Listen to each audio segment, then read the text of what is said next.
আসসালামু আলাইকুম। আশা করি সবাই অনেক ভালো আছো। আমি আছি আলহামদুলিল্লাহ। প্রথমেই তোমাদেরকে আমাদের যে এফআরপিবি 2025-এ স্বাগত জানাচ্ছি এবং যারা আমাদের সঙ্গে এখন পর্যন্ত যুক্ত হয়েছো তাদেরকে অসংখ্য ধন্যবাদ জানাচ্ছি। এবং আজকে আমাদের যে টপিক সেই টপিকটা হচ্ছে অষ্টম অধ্যায় রেচন প্রক্রিয়া। এই অধ্যায়টা আমরা খুবই সুন্দরভাবে একেবারে তামা করার চেষ্টা করব ইনশাআল্লাহ। তো প্রথমে যেটা তোমাদের বলে রাখবো সেটা হচ্ছে খুবই লং টার্ম একটা ক্লাস হতে যাচ্ছে। তোমাদেরকে একটু প্রস্তুতি নিতে হবে, যেমন খাতা কলম বই, তারপরে তোমার পানি, সব কিছু নিয়ে বসতে হবে। ক্ষুধার্ত থাকা যাবে না, খেয়ে দিয়ে বসতে হবে। কারণ একটানা ক্লাসটা করতে হবে, মনোযোগ দিয়ে ক্লাসটা করতে হবে।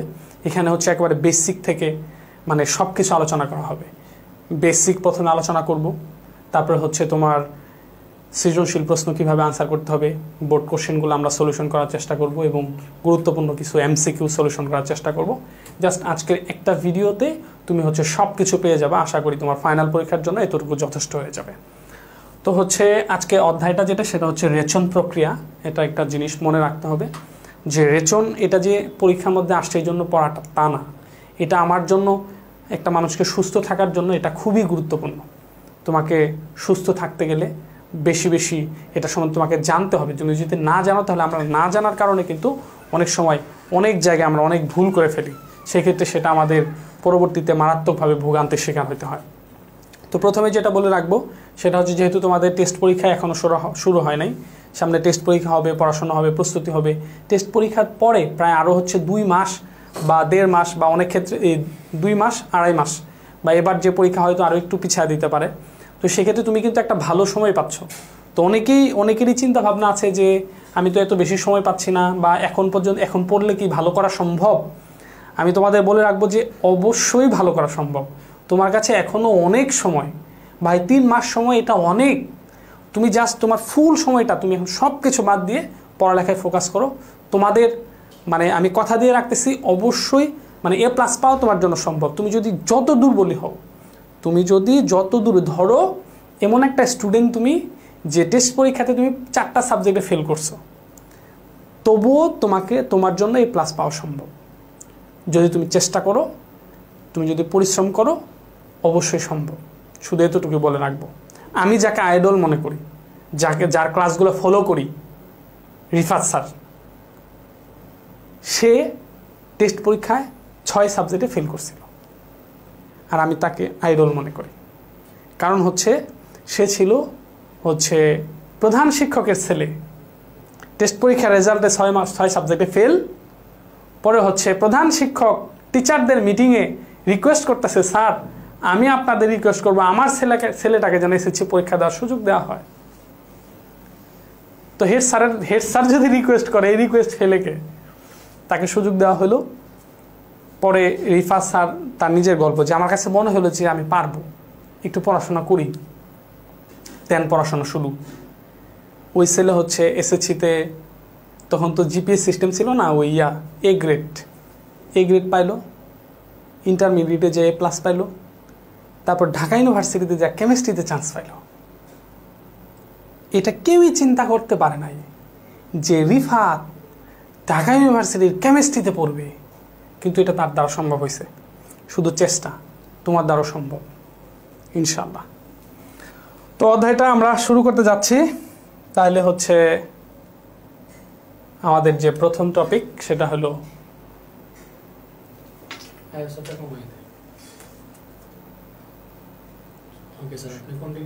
আচ্ছা, তাইলে আমাদের অধ্যায়টার নাম রেচন প্রক্রিয়া। তো এই অধ্যায়টা যদি আমরা পড়তে চাই বা পড়তে যাই, তাহলে একটা ব্যক্তিকে আমাদের স্মরণ করতে হবে, তার প্রতি আমাদের কৃতজ্ঞতা প্রকাশ করতে হবে। তিনি বাংলাদেশের বিজ্ঞানী ডক্টর শুভ রায়। তিনি আমরা যেহেতু কিডনি নিয়ে আলোচনা করব, অধ্যায়টা মূলত কিডনি যে কি রোগ আছে বা কিডনির মূলত কাজটা কি, কিডনির গঠনটা কি, তো এই বিষয়গুলো যেহেতু আমরা আলোচনা করব, সেই ক্ষেত্রে উনি একটা কৃত্রিম কিডনি বানাইছে। কারো যদি কিডনি বিকল হয়ে যায়, এখন তো ডায়ালাইসিস করতে হয় অথবা কিডনি ট্রান্সফার করতে হয়, কিন্তু এটা তো অনেক ব্যয়বহুল জিনিস। কিডনি কে দিবে? তো এটার জন্য উনি এটা বানাইছে, যদিও WHO এখনও এটাকে অনুমোদন দেয় নাই। পরীক্ষা নিরীক্ষা হয়ে আমরা চাই যে এটা অনুমোদিত হোক, যদিও এটা একটা লেংথি প্রসেস, কারণ হচ্ছে এটা কারো একটা শরীরে প্রয়োগ করতে হবে। এখন এটা তার শরীরে বসানোর কারণে সে যদি মরে যায় তখন তো এই দায়ভার তাকে নিতে হবে। সেই ক্ষেত্রে এটা খুবই সেন্সিটিভ বিষয়, এটা আদৌ কারো শরীরে এটা বসাইতে দিবে কি না, বা সে যে ব্যক্তি সে যদি রাজি হয়, তার পরিবার সবাই যদি রাজি হয় জি এটা তার শরীরে বা আমার শরীরে এটা প্রয়োগ করা হোক, তো এগুলাতে খুবই সেন্সিটিভ। এই জন্য তোমরা কিন্তু দেখবা যে আমরা যখন ওই যে পঞ্চম অধ্যায় যখন আমরা আলসার পড়ি, ওই বিজ্ঞানী নিজেই কিন্তু হচ্ছে ওই ব্যাকটেরিয়া পান করে নিজের মধ্যে আলসার হয়েছে, এবং হচ্ছে সে এটা প্রমাণ করছে। কারণ এটা সে কার শরীরে প্রয়োগ করবে, তার ক্ষতি হলে দায়ভার কে নেবে, এই জন্য সে নিজে পান করে আলসার বানাইছে। তো এখন এইটা প্রমাণের জন্য তাহলে সে যদি চায় বা আমি চাই আপনি চান তাহলে এটা সম্ভব, WHO এটা দ্রুত করবে যে এটা একজনের শরীরে প্রয়োগ করে ভালো হয়েছে। তাই এটা একটা দিয়ে এটা হবে না, অনেকগুলা প্রুফ দেখাইতে হবে, তারপর এটা অনুমোদিত পাবে। তো এটা লেংথি প্রসেস। যাই হোক, বাংলাদেশের একটা মানুষ এরকম একটা আবিষ্কার করছে, তাও আমাদের অবশ্যই কৃতজ্ঞ থাকা উচিত। তো প্রথমেই আমরা রেচন প্রক্রিয়ার সম্বন্ধে একটু বোঝার চেষ্টা করি। এটা হচ্ছে যে তোমার ধরো হচ্ছে যে এই যে আমাদের শরীরের যে রক্তগুলো আছে, রক্ত তো সারা দেহের মধ্যে ছড়া আছে, এটা আছে। এই যে যত কার্যক্রম হচ্ছে, যত রাসায়নিক বিক্রিয়া হচ্ছে, সব কিছু করতে গিয়ে কিছু বজ্র পদার্থ তৈরি হচ্ছে। এই বজ্র পদার্থটা ছেঁকে দেহ থেকে বের করে দেবে, এটাই হচ্ছে রেচন। তাহলে হচ্ছে কি, তো এই অধ্যায়টাতে মধ্যে মূলত এই টপিকগুলো আলোচনা করা হবে। তাহলে মূল অধ্যায়ের সার নির্যাস হচ্ছে আমাদের দেহে যে বজ্র পদার্থগুলো তৈরি হচ্ছে, এগুলা হচ্ছে বৃক্কের মাধ্যমে ছেঁকে বজ্র পদার্থটা বের করে দেওয়া হবে, আর হচ্ছে মূল যে বিশুদ্ধ রক্ত এটা দেহের মধ্যে রাখা হবে। তো আমরা হচ্ছে যে প্রথম যে টপিক সেটা হচ্ছে আমাদের প্রশ্ন, রেচন কাকে বলে। তাহলে যে প্রক্রিয়ায় নাইট্রোজেন ঘটিত বজ্র পদার্থ তরল আকারে দেহ থেকে নিষ্কাশিত হবে সেটা হচ্ছে রেচন। তাহলে কি আকারে নিষ্কাশিত হবে? তরল আকারে নিষ্কাশিত হবে, এই বিষয়টা মনে রাখতে হবে। আচ্ছা, আরও একটা কথা তোমাদের বলি, সেটা হলো এমসিকিউ। তোমার chemistry, physics, math, higher math এগুলা এমসিকিউ, আর জীববিজ্ঞানের এমসিকিউ এক না। কেন এক না? ফিজিক্সে তোমার বইয়ের মধ্যে সূত্র আছে, এমসিকিউ তুমি সলভ করবা, বিভিন্ন বোর্ড কোশ্চেন, প্রিভিয়াস ইয়ারের কোশ্চেন, তারপরে স্কুল বড় বড় ভালো ভালো স্কুলগুলার কোশ্চেন, এগুলো সলভ করবা। কারণ ওই অধ্যায়ের মধ্যে যে সূত্র আছে ওই সূত্রটা তুমি প্রয়োগ করবা, যত প্রয়োগ ভালো হবে তুমি দ্রুত করতে পারবা। কিন্তু জীববিজ্ঞানের ক্ষেত্রে কিন্তু এরকম না। জীববিজ্ঞান কোনো সূত্র নির্ভর না, জীববিজ্ঞান সম্পূর্ণ আলাদা জিনিস। এটার জন্য এমসিকিউ ভালো করতে গেলে বেশিরভাগ কোশ্চেন, স্যার জীববিজ্ঞানে আমার প্রবলেম, জীববিজ্ঞান এমসিকিউ কীভাবে ভালো করবো, এমসিকিউ কীভাবে ভালো করবো। কারণ হচ্ছে তুমি ফিজিক্সের মতো জীববিজ্ঞানটা পড়তে চাও, তুমি শুধু গাইড কিনে শুধু এই এমসিকিউ সলভ করো। প্রিভিয়াস ইয়ারের যত কোশ্চেন আছে, কয়টা কোশ্চেন রিপিট হয়? খুব কম বায়োলজির ক্ষেত্রে। আর স্কুলেরগুলা থেকে একটা টেস্ট পরীক্ষার পরে তুমি যে স্কুলে এতগুলো প্রশ্ন সলভ করো, ওখান থেকে একটা আসবে না। তাহলে প্রবলেমটা কি? প্রবলেম হচ্ছে আমরা বই রিডিং কম পড়ি। জীববিজ্ঞানের ক্ষেত্রে তুমি হচ্ছে বই রিডিং পড়তে পড়তে তামা করে ফেলতে হবে, কারণ প্রত্যেকটা লাইন থেকে তোমার এমসিকিউ হয়। এই জন্য প্রত্যেকটা লাইন সম্বন্ধে তোমাকে ধারণা রাখতে হবে, পর্যাপ্ত বই রিডিং পড়তে হবে, তাহলে হচ্ছে তুমি অবশ্যই এই এমসিকিউ ভালো করতে পারবা। কারণ এমসিকিউ, এই জীববিজ্ঞান এমসিকিউ সূত্র নির্ভর না, এটা বইয়ের রিডিং নির্ভর। বইয়ের পেজ থেকে কাট করে তোমাকে এমসিকিউ করা হবে, সেই ক্ষেত্রে দ্রুত খুব ভালোভাবে পড়ার চেষ্টা করো। তাহলে এখানে দেখো, তাহলে রেচন কাকে বলে? যে প্রক্রিয়ায় নাইট্রোজেন ঘটিত বজ্র পদার্থ দেহ থেকে তরল আকারে নিষ্কাশিত হবে সেটা হচ্ছে রেচন। এটা প্রস্রাবের মাধ্যমে হইতে পারে, ঘামের মাধ্যমেও হইতে পারে। আচ্ছা, তো এই যে রেচন যে পদার্থগুলা, এগুলা হচ্ছে মূলত কি হবে? এই যে দেখো, শরীরের অতিরিক্ত পানিটা বের হবে, লবণ, জৈব পদার্থগুলো এগুলো দেহ থেকে হচ্ছে নিষ্কাশিত হবে, এবং হলো দেহের মধ্যে পানির ভারসাম্য রক্ষা হবে, দেহের শরীরবৃত্তীয় ভারসাম্য রক্ষা করবে। মানবদেহের যে রেচন অঙ্গ সেটার নাম আমরা সবাই জানি, সেটা হচ্ছে কিডনি। ইংরেজিতে বলা হয় কিডনি, বাংলাতে সেটাকে বলা হয় বৃক্ক, এবং হচ্ছে আমাদের বৃক্কের একক হচ্ছে নেফ্রন। এই যে কত প্রশ্নের মধ্যে যে আসছে, এটা হিসাব নাই, নেফ্রন। বৃক্কের একককে কি বলা হয়? নেফ্রন বলা হয়। আচ্ছা, রেচন পদার্থগুলা কি? এগুলা এটার জন্য, এটা খ নাম্বারের জন্য একটা ইম্পর্টেন্ট প্রশ্ন, আবার হচ্ছে এটা এমসিকিউর মধ্যে অনেকগুলো আসে। রেচন পদার্থগুলো যদি এক্স্যাক্টলি আমরা বলি, তাহলে আমরা একটু দেখার চেষ্টা করি। তাহলে হচ্ছে যে ইউরিয়া, তারপর হচ্ছে ইউরিক অ্যাসিড, ক্রিয়েটিনিন, তারপর বিভিন্ন ধরনের লবণ, এগুলা হচ্ছে রেচন পদার্থ। এরপর হচ্ছে আমাদের বৃক্কের মধ্যে একটা পদার্থ থাকে রঞ্জক পদার্থ, যার কারণে আমাদের রক্ত হচ্ছে হালকা হলুদ হয়, সেটা কি ইউরোক্রোম। ইউরোক্রোম নামের একটা রঞ্জক পদার্থ থাকে, যার কারণে আমাদের মূত্র কি হয়, হালকা হলুদ বর্ণের হয়। এবং হচ্ছে দেখো, আমরা যদি আমিষ জাতীয় খাদ্য বেশি খাই তাহলে হচ্ছে আমাদের মূত্রের পরিমাণ বেড়ে যায়, এই মূত্রের অম্ল ভাব বেড়ে যায়। আর যদি শাকসবজি বেশি খাই তাহলে মূত্রটা ক্ষারীয় হয়। তাহলে দেখো আমাদের মূত্র কয় প্রকার, 2 প্রকার, অম্লীয়, ক্ষারীয়। তো অম্লীয় কখন হবে, যখন আমি আমিষ বেশি খাবো। ক্ষারীয় কখন হবে, আমি যখন শাকসবজি তরকারি এগুলো বেশি খাবো। তো কেন, দেখো ভালো করে বোঝার চেষ্টা করো। রেচন পদার্থ হচ্ছে মূলত নাইট্রোজেন ঘটিত বজ্র পদার্থ, নাইট্রোজেন ঘটিত। আর আমিষটা কি, প্রোটিনটা কি, অ্যামাইনো অ্যাসিডের পলিমার। অ্যামাইনো অ্যাসিডের মধ্যে কি থাকে, অ্যামিন গ্রুপ, নাইট্রোজেন থাকে। এই জন্য হচ্ছে তার মানে যত আমি প্রোটিন খাবো, মানে নাইট্রোজেন আমার শরীরে যত বেশি ঢুকবে, আমার রক্ত তত বিষাক্ত হবে, তত দূষিত হবে। কারণ ওই বজ্র যেটা হয়, দূষিত পদার্থ যেটা হয়, ওটা নাইট্রোজেন ঘটিত, নাইট্রোজেন যুক্ত। অতএব নাইট্রোজেনের পরিমাণ, অ্যামাইনো অ্যাসিডের পরিমাণ বা হচ্ছে প্রোটিনের পরিমাণ কমায় দিতে হবে।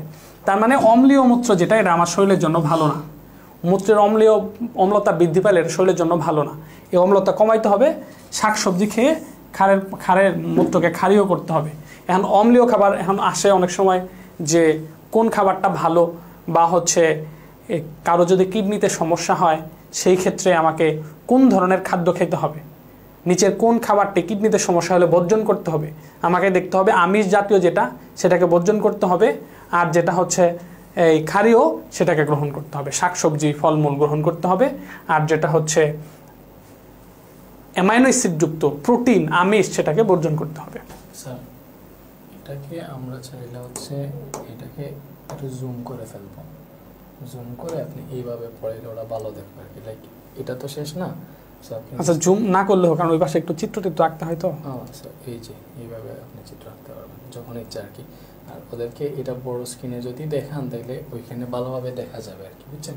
তো এটা আপনার ইচ্ছা আর কি, মানে একটু জুম করে পড়াইতে পারবেন তাইলে এটা ভালো হবে। আপনি সেটা এই দিকেও নিতে পারবেন এখানে আর কি, আর চিত্র আঁকতে পারবেন, ঠিক আছে? এটার ফাংশন তো বুঝেন, এটার ফাংশন, এটাতে জাস্ট ক্লিক করবেন, এই যে এইটা। আচ্ছা আমি বুঝছি। আর এখানে যদি আচ্ছা, এটা যদি আমার প্রয়োজন হয় তাহলে আমি এটাই করতে পারবো। ওকে, তাহলে হচ্ছে আপনি নিচের দিকে আসেন এখন, এই যে এটা, ঠিক আছে, ঠিক আছে। আচ্ছা, এখন আর কি দেখা যায়, মানে লেখাটা বোঝা যায় আর কি।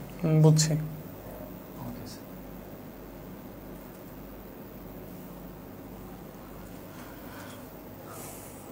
আচ্ছা, তার মানে হচ্ছে আমরা যেটা বললাম সেটা হচ্ছে আমাদেরকে নাইট্রোজেন ঘটিত বা নাইট্রোজেন যুক্ত প্রোটিন, অ্যামাইনো অ্যাসিড যুক্ত খাবার এগুলা বর্জন করতে হবে, আর শাকসবজি টবজি বেশি খেতে হবে যদি আমরা বৃক্ষকে ভালো রাখতে চাই। তো এখন আমাদের যে প্রশ্ন সেটা হচ্ছে এই যে বৃক্ষের যেটা গঠন,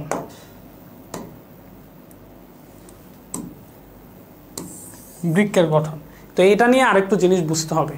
এই যে রেচনতন্ত্র, যেটা রেচন অঙ্গ কি আর রেচনতন্ত্র কি। তো এই যে দেখো, এই কিডনি একটা রেচন অঙ্গ, তারপরে হচ্ছে এই কিডনি রেচন অঙ্গ, এই যে ইউরেটর আসছে রেচন অঙ্গ, এই যে মূত্রথলি রেচন অঙ্গ। তাহলে রেচনতন্ত্র কি? সবগুলো একত্রিত করে সমন্বিত হয়ে একটা কাজ করে, সেটা হলো কি বজ্র পদার্থ, নাইট্রোজেন ঘটিত বজ্র নিষ্কাশনের নিষ্কাশনের কাজ করে। এই সবগুলাকে করতে হলো রেচনতন্ত্র, আর প্রত্যেকটা পার্ট আলাদা আলাদা হচ্ছে রেচন অঙ্গ। এই চিত্রটা আমাদের একটু প্র্যাকটিস করতে হবে। অনেক ক্ষেত্রে শুধু রেচনতন্ত্রের চিত্র আসতে পারে, যে রেচনতন্ত্রের চিত্র আঁকো, সেই ক্ষেত্রে এটা চিত্র আর্ট করে ইন্ডিকেট করতে হবে। চিত্রটা একটু প্র্যাকটিস করতে হবে। তোমাদের বারবার বলি যে বেশি বেশি চিত্র প্র্যাকটিস করতে হবে, চিত্র প্র্যাকটিস না করলে কিন্তু হবে না। আচ্ছা, তো এখন একটা জিনিস ভালোভাবে খেয়াল করো। তো চিত্রটা এটা প্র্যাকটিস করবো। ওকে, এই যে কিডনির যে গঠন, কিডনির চিত্রটা খুব ভালোভাবে বুঝো, কারণ হচ্ছে এটা একটা ঘ নাম্বার প্রশ্ন, বাট এটার মধ্যে অসংখ্য এমসিকিউ, অসংখ্য ক নাম্বার প্রশ্ন আছে, তো এটা বোঝা লাগবে। তো কিডনিটা হচ্ছে কোথায় থাকে?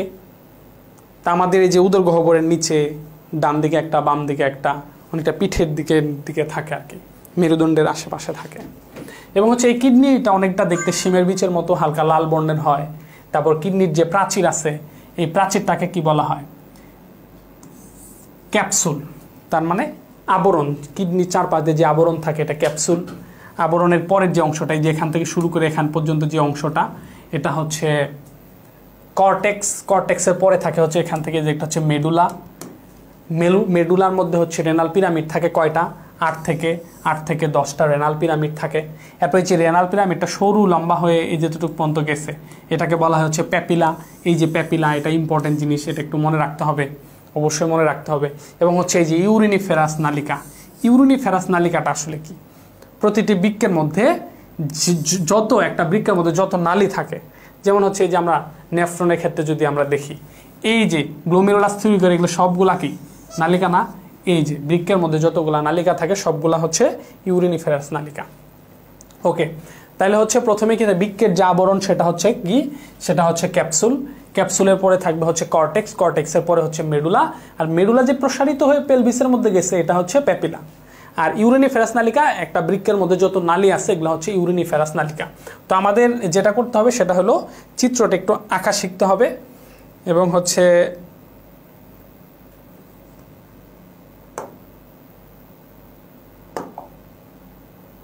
আচ্ছা চিত্রটা আঁকা শিখতে হবে। আমরা একটু চিত্রটা কিভাবে আঁকবো একটু যদি একটু প্র্যাকটিস করো। যেমন হচ্ছে চলো আমরা একটু চিত্রটা একটু দেখি সহজভাবে কিভাবে চিত্র আঁকা যায়। এই যে দেখো কতটা অল্প সময়ের মধ্যে আমি চিত্রটা আঁকি। এই যে এইভাবে চিত্র আঁকার প্র্যাকটিস করো, যত দ্রুত সময়ের মধ্যে চিত্রটা আঁকা যায়।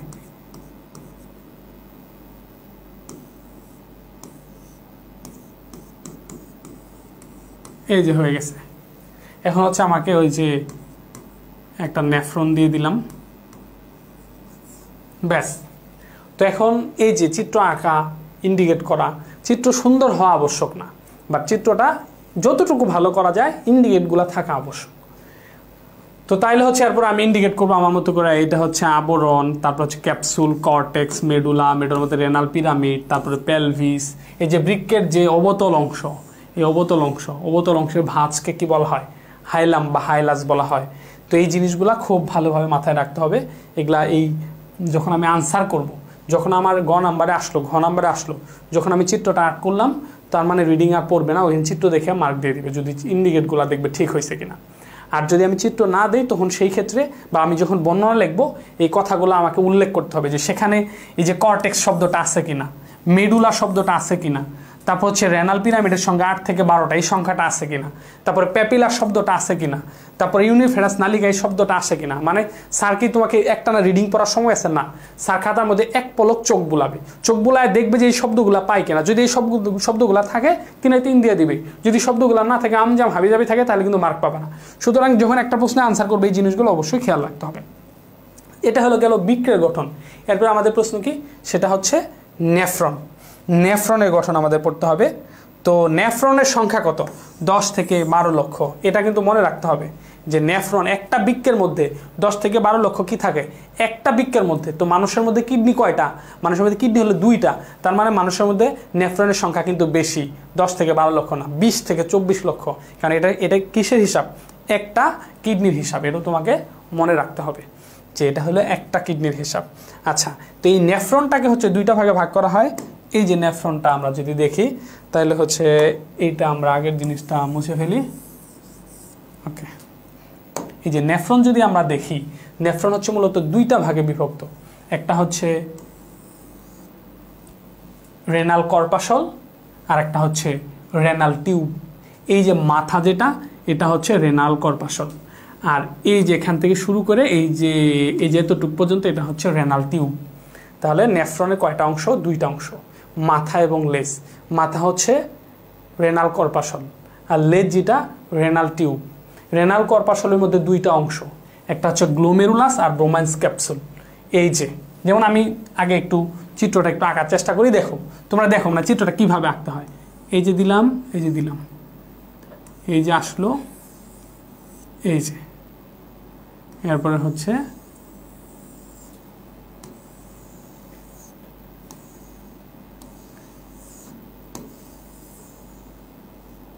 এই যে ব্যাস মূল জিনিসটা যেটা মূল তো এই জিনিসটাই নাকি, চিত্র আঁকা শিখতে হবে।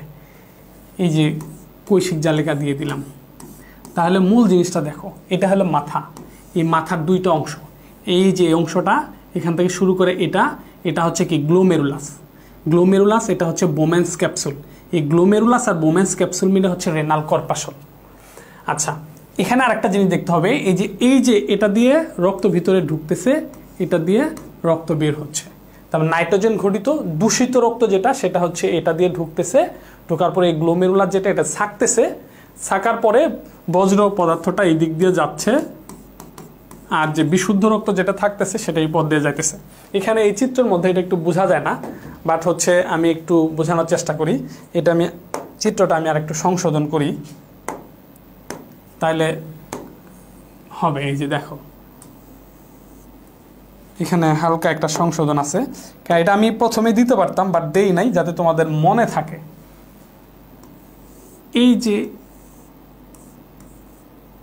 যে দুইটা, যে একটা ইন করছে একটা আউট হয়েছে, এই যেটা ইন, এটা কি, একটা এফারেন্ট ধমনী, এটা হলো এফারেন্ট ধমনী, এটা হচ্ছে ইফারেন্ট ধমনী, উল্টোপাল্টা করা যাবে না।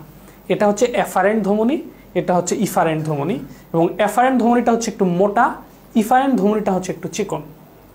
তো এই যে এফারেন্ট ধমনীটা কেন একটু মোটা হলো, ইফারেন্ট ধমনীটা কেন একটা চিকন হলো, এটাও কিন্তু ভাবার বিষয়। এখানে আল্লাহ তাআলা কত সুন্দর করে আমাদের সৃষ্টি করছে, এখানে আল্লাহ তাআলাকে খুঁজে পাওয়া যায় যে হায় হায় কি চমৎকার। এটা যদি অন্য কাউকে সৃষ্টি করতে দেওয়া হতো, ভুল করে ফেলতো, সাধারণ মানুষ কখনো এটা সৃষ্টি করতে পারতো না, বা এমনিও সম্ভব হতো না। তাহলে দেখো, এটা একটু মোটা হয়েছে, এটা একটু চিকন হয়েছে, এই কারণেই মূলত ছাকা যায়, নইলে ছাকা যাইতো না। ধরো এই যে মোটা পথ দিয়ে এখানে চিত্রটা কিন্তু বোঝা যাচ্ছে না, এটা একটু মোটা হইতো, মোটা পথ দিয়ে বেশি রক্ত আসে। তো আমরা জানি যে গ্লোমেরুলাসের মধ্যে কয়টা কৈশিক জালিকা থাকে, প্রায় 50টা কৈশিক জালিকা থাকে। এই যে 50টা কৈশিক জালিকা থাকে, এই কৈশিক জালিকার কাজ হলো সে রক্তটাকে ছাকবে, রক্তটাকে ছেঁকে হচ্ছে দূষিত পদার্থ বের করে দিয়ে বিশুদ্ধ রক্তটা রাখবে। তাহলে দেখো, এই যে রক্তটা আসলো, নাইট্রোজেন ঘটিত বজ্র পদার্থযুক্ত রক্তটা আসলো, এই পথ দিয়ে যাবে, এই পথটা সরু চিকন, এটা দিয়ে বেশি আসবে কিন্তু বেশি যাইতে পারবে না, কম যাবে।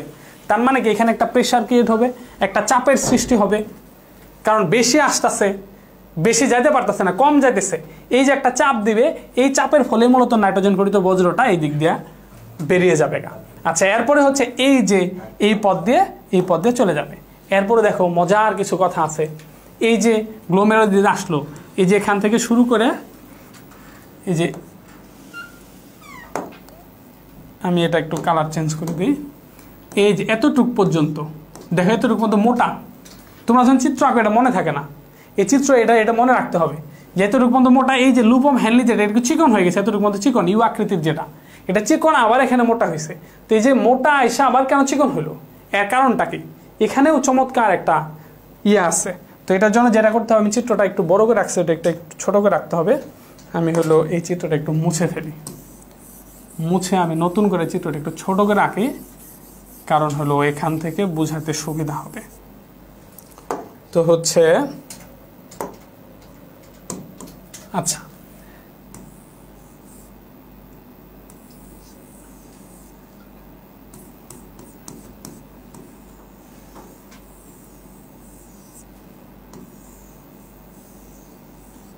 এই যে আমি একটু এখানে চিকন করে দিলাম, দিয়ে আমি আবার মোটা করে দিব।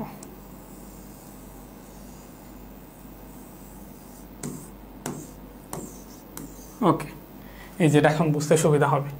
তো এটা হচ্ছে এই যে চিকন করে কেন দিলাম, দেখো এই যে নাইট্রোজেন ঘটিত বজ্র পানি টানি যায় আসুক সব কিছু আসছে, আসার পরে কি হবে, এটা এই পথ দিয়ে যাবে, যা দেখবে রাস্তা চিকন, তার মানে অনেকগুলো আসতেছে, অনেক বেশি সংখ্যায় আসছে, আয়সা দেখে রাস্তা চিকন, এই দিক দিয়ে যাইতে সময় লাগবে, তার মানে এখানে একটা ভিড়াভিড়ি হবে, গ্যাদারিং হবে, এখানে এই উপাদান যেগুলো আসছে এগুলা কিছুক্ষণ তাদের এখানে অবস্থান করতে হবে।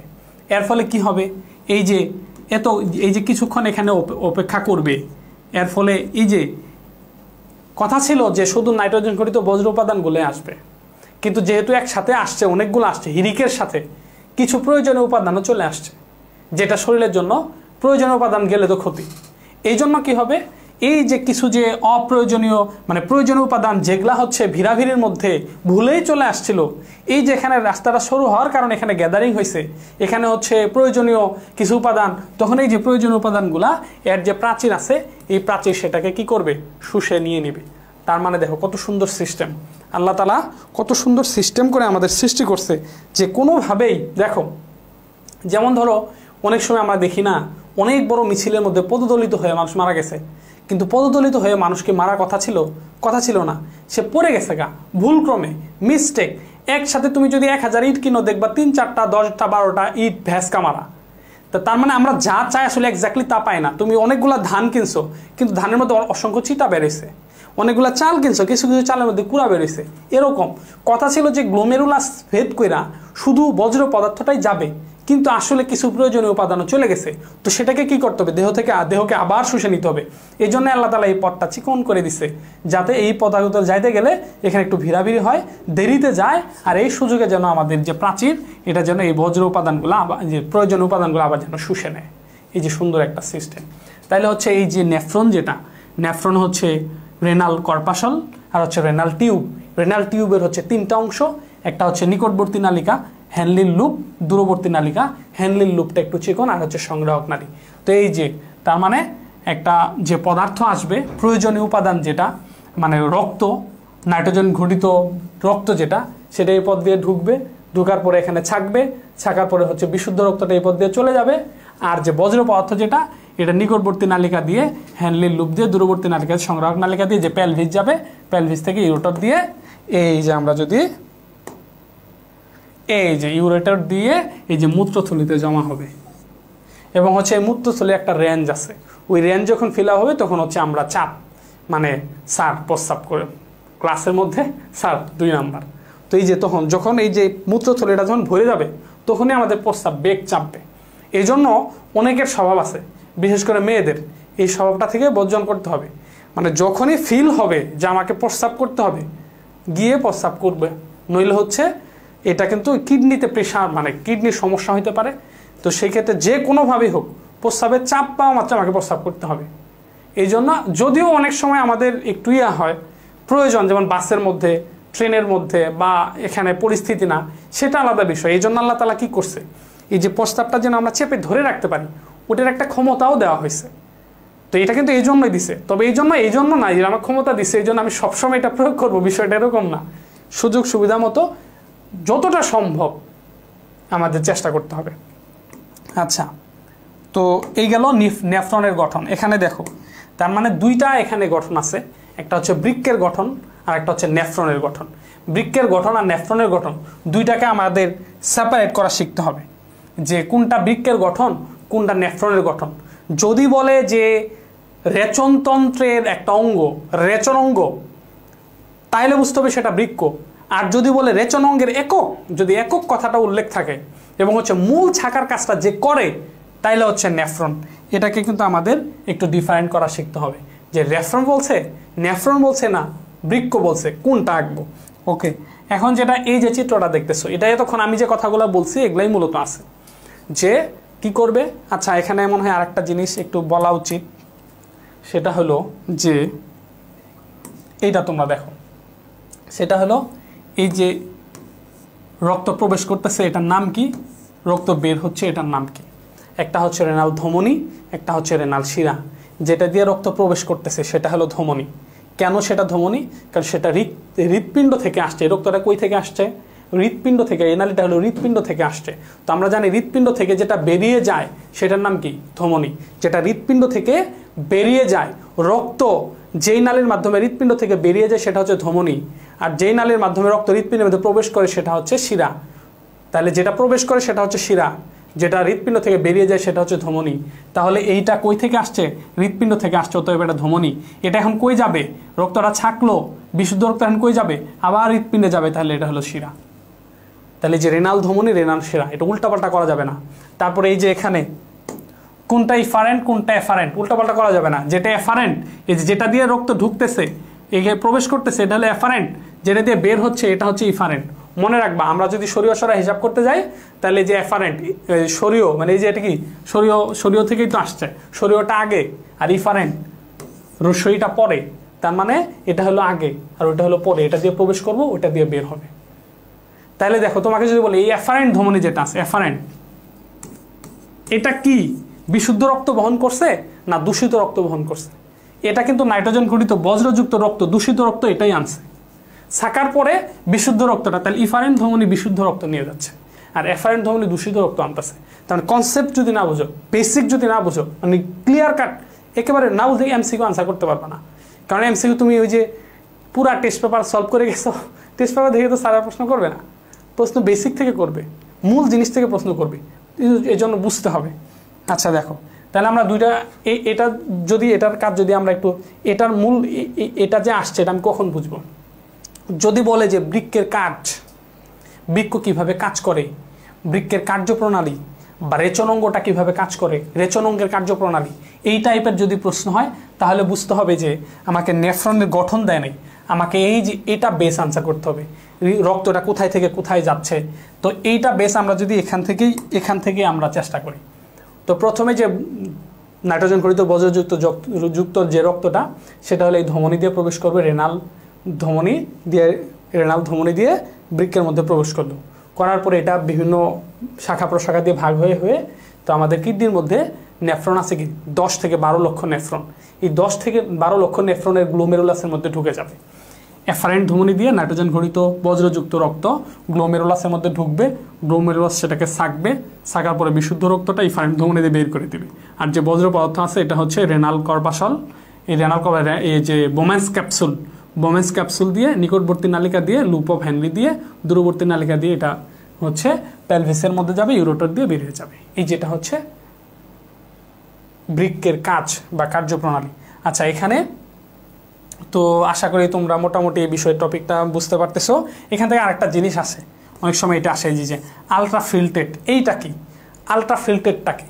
আলট্রাফিল্টেড হচ্ছে এই যে গ্লোমেরুলাস কি করলো, এই যে গ্লোমেরুলাস কি করলো, গ্লোমেরুলাস রক্তটা ছাকলো, ছাইকা যে দূষিত পদার্থ নাইট্রোজেন ঘটিত বজ্র যেটা বের করে দিল, এই যে তরলটা বজ্র তরল যেটা দূষিত পদার্থ যেটা গ্লোমেরুলাস থেকে বের করে দিল, এটা হচ্ছে আলট্রাফিল্টেড। মানে ছাকার পরে যে তরলটা থাকে যেটা বের হয়ে যায় এটা হচ্ছে আলট্রাফিল্টেড। আচ্ছা তো এই যে তাহলে যদি আমরা এই নেফ্রনের গঠনটাকে যদি আমরা একটু আলোচনা করি বা আবার একটু মনে করাই দেই, তাহলে নেফ্রনটা হচ্ছে দুটা ভাগে বিভক্ত, একটা হচ্ছে ওই বোম্যান্স ক্যাপসুল, একটা হচ্ছে রেনাল কর্পাসল, একটা হচ্ছে রেনাল টিউব। রেনাল কর্পাসলটা দুইটা ভাগে, একটা হচ্ছে গ্লোমেরুলাস আর বোম্যান্স ক্যাপসুল, আর রেনাল টিউবটা হচ্ছে তিনটা ভাগে বিভক্ত, একটা হচ্ছে কি নিকটবর্তী নালিকা, এই যে তিনটা অংশ, একটা হচ্ছে নিকটবর্তী নালিকা বা প্রক্সিমাল এই পেঁচানো নালিকা, আর একটা হচ্ছে লুপ অফ হ্যানলি, আর একটা হচ্ছে দূরবর্তী নালিকা বা ডিস্টাল। এই হচ্ছে মোটামুটি বৃক্কের গঠন গেল, নেফ্রন গেল, এরপর হচ্ছে কার্য গেল। আচ্ছা এখন ওই যে এটাই তো আলোচনা করছি যে বৃক্কের কাজ যেটা, তো বৃক্কের মূল কাজ যদি আমি বলি তাহলে ইউরিয়া, ইউরিক অ্যাসিড, তারপর হচ্ছে ক্রিয়েটিনিন, অ্যামোনিয়া, এই নাইট্রোজেন ঘটিত বজ্র পদার্থগুলা যে কোনোভাবে হোক দেহ থেকে বের করে দিতে হবে, আলোচনা করা হয়েছে। আচ্ছা এখন হলো ইম্পর্টেন্ট একটা টপিক যেটা হচ্ছে খুবই দরকারি, সেটা হচ্ছে অসমোরেগুলেশন। এটা একটু বুঝতে হবে, এটা তোমাদের জন্য খুবই ইম্পর্টেন্ট অসমোরেগুলেশন। আর হচ্ছে এটা যখন পরীক্ষার মধ্যে আসে আমরা এটা ভালোভাবে আনসার করতে পারি না, কারণ বইয়ের মধ্যে তোর ঘ নাম্বার এখানে তথ্যটা খুব একটা বেশি ওইভাবে হয় নাই। আচ্ছা দেখো এই অসমোরেগুলেশনটা বোঝানোর জন্য আমাদের একটু অভিশ্রবণ যেটা সেটা একটু বুঝতে হবে। যেমন ধরো এটা হলো বৈষম্যভেদ্য পর্দা, তো বৈষম্যভেদ্য পর্দা দিয়ে আমরা জানি পানি বের হয়ে যায়, পানি এই যে নালী থেকে বাইরে বের হয়ে যাবে। ধরো এটা হলো এই যে এটা হচ্ছে, আচ্ছা এটা আর একটু আঁকি আমরা। আচ্ছা তাহলে আগের চিত্রটাতে যাই তাহলে ক্লিয়ার হবে। এই যে এটার ভিতরে কি আছে, পানি আছে, এই যে এটার ভিতরে পানি আছে, এই পানিটা কি হবে দেহের মধ্যে, আবার কথা ছিল এটা বেরিয়ে যাবে, কিন্তু দেহের মধ্যে এটা অনেক সময় দেহের মধ্যে সবই বেরিয়ে যায় না, কিছু আবার দেহের মধ্যে চলে আসে। এই ঘটনাটা কেন ঘটে? কারণ দেহের মধ্যে যখন পানির পরিমাণ কমে যায়, যেমন আমার শরীরে পানি কমে গেছে, তখন দেখবা তুমি যদি কম পানি খাও মূত্র কম হবে। বেশি পানি খাও, এখনই 3 গ্লাস পানি খাও, দেখবে 5 মিনিট পরেই তোমার বাথরুমে যেতে হবে। কেন? পানিটা হচ্ছে পরিপাকৃত একটা জিনিস, খাবার মাত্র রক্তের সাথে মিশে যায়, রক্ত পাতলা হয়ে যায়, আর হচ্ছে এটা সরাসরি বৃক্কে চলে যেয়ে মানে মূত্রের পরিমাণ বাড়ায় দিবে। এই জন্য পানি বেশি খাইতে হয়। কিডনি সুস্থ রাখার জন্য পানি বেশি খাইতে হয়। কেন? কারণ হচ্ছে আমি যদি পানি বেশি খাই তাহলে আমার রক্তটা কী হবে? পাতলা হবে। রক্তটা যদি পাতলা হয় তাহলে ছাঁকতে সুবিধা হবে, পাতলা জিনিস ছাঁকতে সুবিধা। আর যখন ইজিলি ছাঁকা যাবে তখন আমার গ্লোমেরুলাস এটা ভালো থাকবে। কিন্তু পানি যদি কম খাই রক্তটা কী হবে? ভারী হবে। ভারী জিনিস ছাঁকা কঠিন। এই ভারী জিনিস ছাঁকতে গিয়ে হচ্ছে গ্লোমেরুলাসের যে কৈশিক জালিকা আছে এগুলো 2-1টা ছিঁড়ে যাবে, একটা ছিঁড়বে, কালকে 2টা ছিঁড়বে, এভাবে আস্তে আস্তে তোমার হচ্ছে বড় ধরনের রোগ হওয়ার সম্ভাবনা আছে। রিসেন্টলি হচ্ছে একটা MBBS ডাক্তারের সাথে আমার কথা হয়েছে। উনি আমাকে বলছে যে আর যাই করেন আল্লাহর কাছে দোয়া করেন যেন কিডনির রোগ না হয়, বৃক্কজনিত কোনো যেন রোগ না হয়। এটা এখন খুবই ভয়াবহ পর্যায়ে চলে গেছে। আর আমাদের সমস্যাটা হলো যে সাধারণ যদি জ্বর আসে তাহলে আপনার মাথা গরম করবে, একটু অসুস্থ বোধ হয়, আপনি বুঝতে পারবেন। যদি সর্দি লাগে নাক দিয়ে একটু পানি পড়বে, আপনি বুঝতে পারবেন। কিন্তু কিডনির রোগ হলে আপনি বুঝতে পারবেন না। অ্যাটলিস্ট 75% কিডনি ড্যামেজ হওয়ার পরে লক্ষণ প্রকাশ করে। যখন 75% কিডনি ড্যামেজ হয়ে গেছে তখন আর কিছু করার থাকে না, কিডনি ট্রান্সফার করতে হবে। কিডনি ট্রান্সফারের ক্ষেত্রে অনেক ঝামেলা, এটা একটু পরে আসবো। তাইলে হচ্ছে এই যে বৃক্ক কি করে, যদি শরীরের মধ্যে পানির পরিমাণ কমে যায় তখন এই যে পানি যেটা নিঃসৃত হয়েছে ওই পানিটা সে আবার ফিরে আসে, দেহের মধ্যে ফিরে আসে। এর জন্য তখন মূত্রের পরিমাণ কমে যায়। এই যে দেহের মধ্যে ফিরে আসলো, কখন আসবে? এটা হচ্ছে নিয়ন্ত্রিত হওয়াটাই হচ্ছে অসমোরেগুলেশন। তার মানে দেহের মধ্যে পানি নিয়ন্ত্রণ হবে। আর যদি দেহের মধ্যে পানি যদি বেশি থাকে তখন এই পানিটা আসবে না, বা একটু কম থাকে তখন একটু আসবে।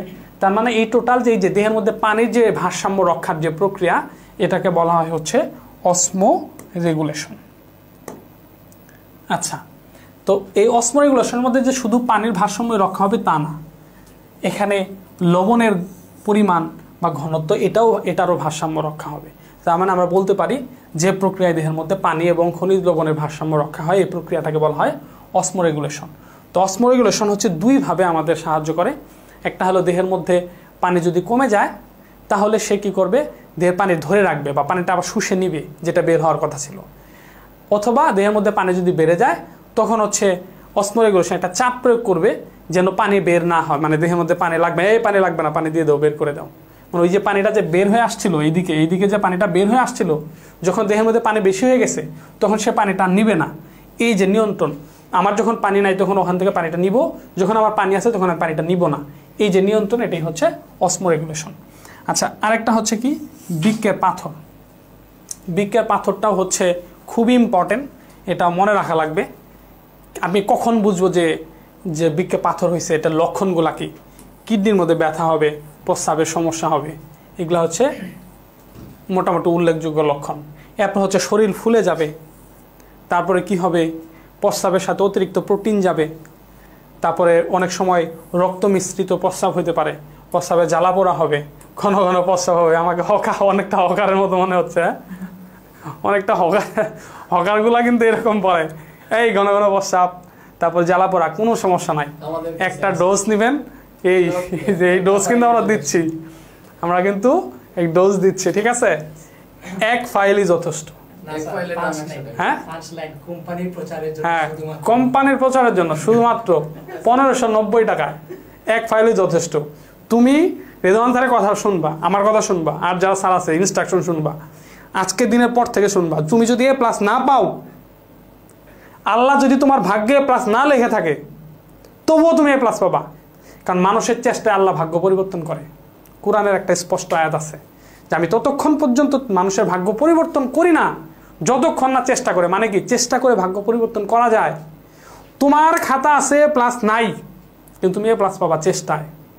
পরিশ্রম করো, A+ তুমি অবশ্যই পাবা। আল্লাহর কাছে দোয়া করতে হবে। আচ্ছা দেখো, এগুলা হচ্ছে বৃক্কের মধ্যে যদি পাথর হয় এগুলার লক্ষণ। তারপরে হচ্ছে এই মোটামুটি এগুলো একটু রিডিং পড়লেই আশা করি বুঝবা। তো এটা হলো পূর্ব লক্ষণ। বৃক্কের মধ্যে যদি পাথর হয় তো টেনশনের কিছু নেই, অপারেশনের মাধ্যমে আসলে আল্লাহ যদি রহমত করে ভালো হয়। এখানে একটা জিনিস মনে রাখবে, এই যে 2টা প্রশ্ন, এই দুইটা প্রশ্ন দেখো উত্তর কত সুন্দর হয়।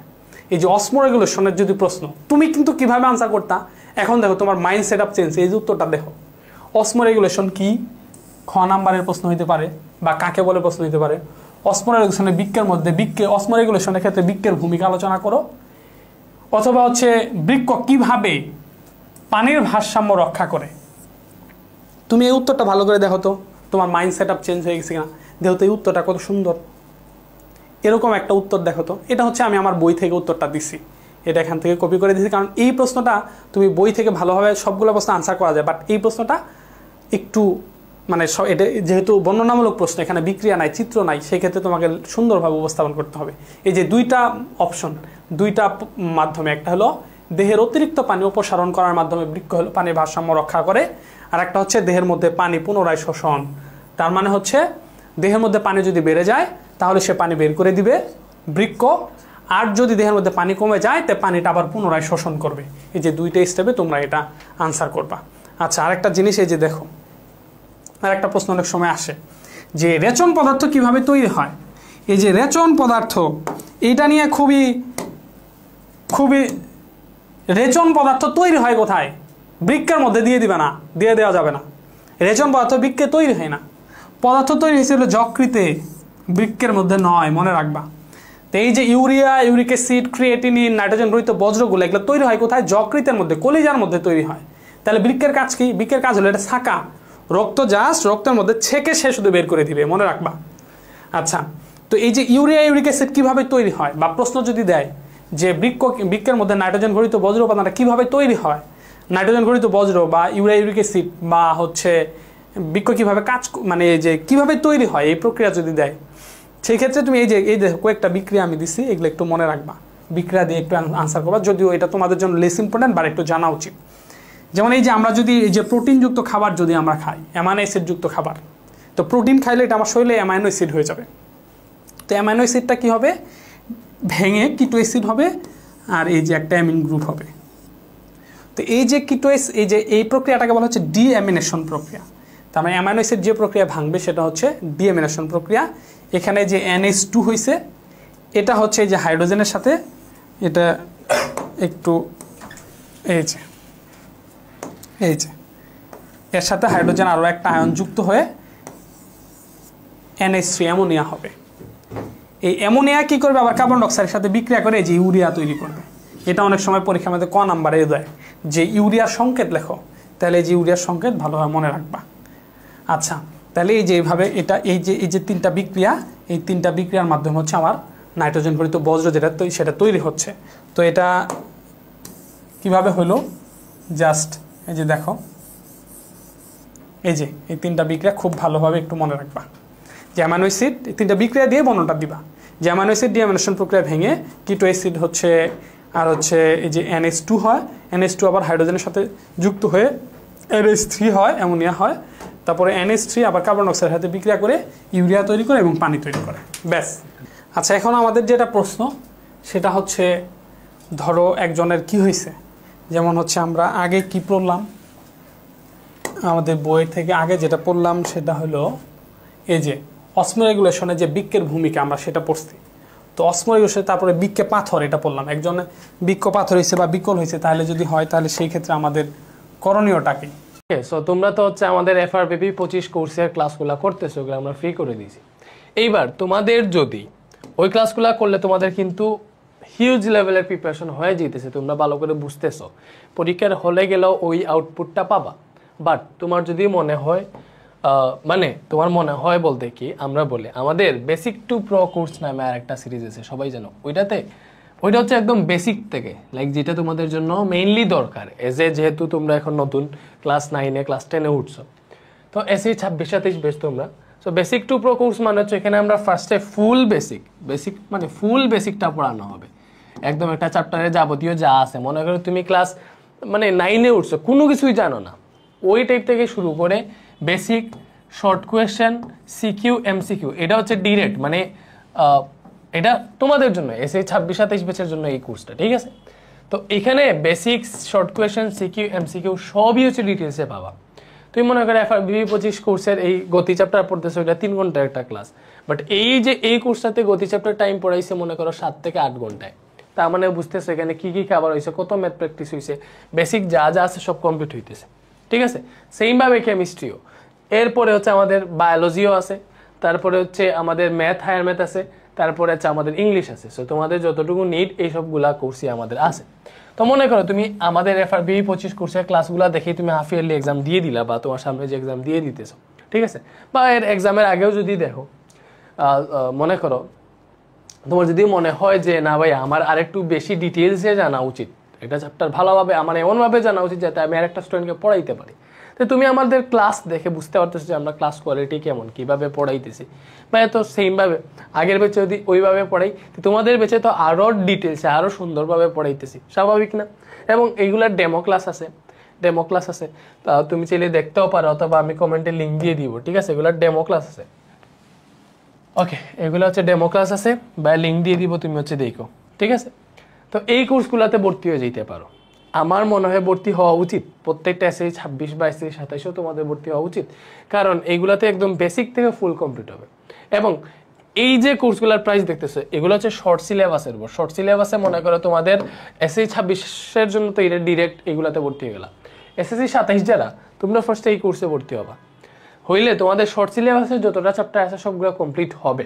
এবং আমরা এইগুলার পরে এই যে শর্ট সিলেবাসের যেগুলা করাই দিচ্ছে, এগুলো শেষ হয়ে যাওয়ার পরেই ফুল সিলেবাসের উপর কোর্স রান করবো। মানে কি, শর্ট সিলেবাসে যেগুলো পড়াই দিছি, এর বাকি যে চ্যাপ্টারগুলো থাকবে সেই 27-এর জন্য বেসিক্যালি আমরা ফুল সিলেবাস লঞ্চ করবো, ওইখানেও তোমরা ভর্তি হয়ে যেতে পারবে। তো এখন এখানে ভর্তি হলে শর্ট সিলেবাসে কিন্তু তোমাদের ফার্স্টের দিকের চ্যাপ্টারগুলোই আছে, অর্ধেক বই আছে আর কি শর্ট সিলেবাসে। SSC 27 তোমরা জানো কোন কোন চ্যাপ্টার আছে, বা 26। তো এইগুলার প্রাইস দেখতেছো মাত্র 1000 টাকা কোর্স ফি, যে ফুল ফিজিক্স, ঠিক আছে। এটা হচ্ছে এই ডিসকাউন্টটা তোমার হচ্ছে 5 জুন পর্যন্ত থাকবে। এরপর এটা হচ্ছে 1250 হয়ে যাবে, বা একটা প্রাইস থাকবে, তোমরা আমাদের সাথে যোগাযোগ করলে বুঝতে পারবে যে তখন প্রাইস কত, ঠিক আছে।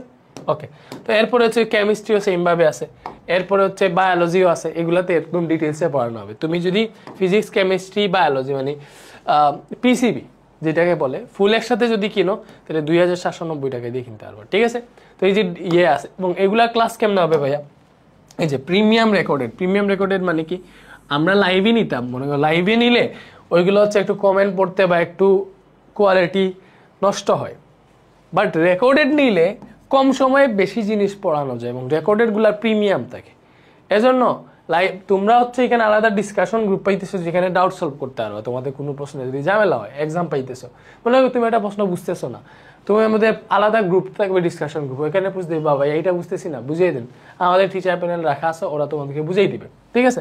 প্রিমিয়াম রেকর্ডেড মানে কি, একদম স্মার্ট বোর্ডে, এবং আমাদের কোয়ালিটি আরো ইমপ্রুভ, যে ক্লাসগুলো দেখতেছো না এখন, এটা দেখে কোয়ালিটি আরো ইমপ্রুভ থাকবে, ঠিক আছে।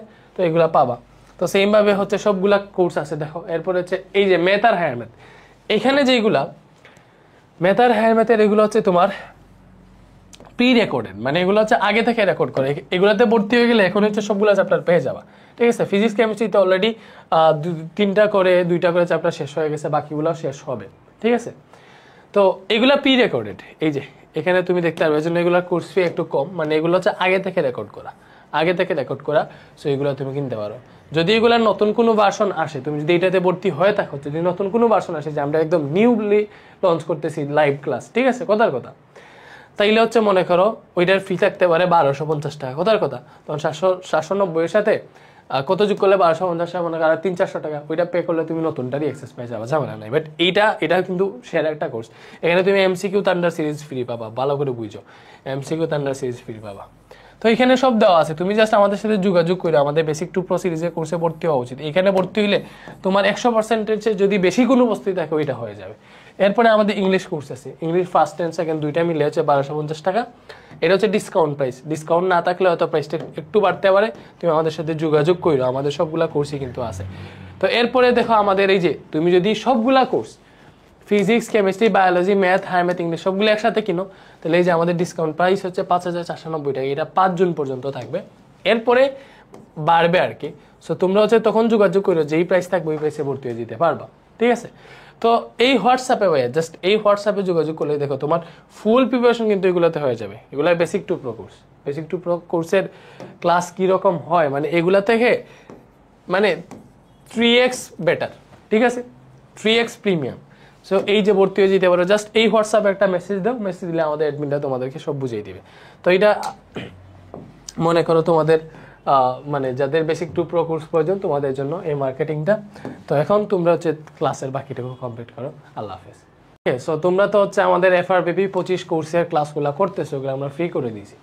এইবার তোমাদের যদি ওই ক্লাসগুলো করলে তোমাদের কিন্তু হিউজ লেভেলের প্রিপারেশন হয়ে যেতেছে, তোমরা ভালো করে বুঝতেছো, পরীক্ষার হলে গেলেও ওই আউটপুটটা পাবা।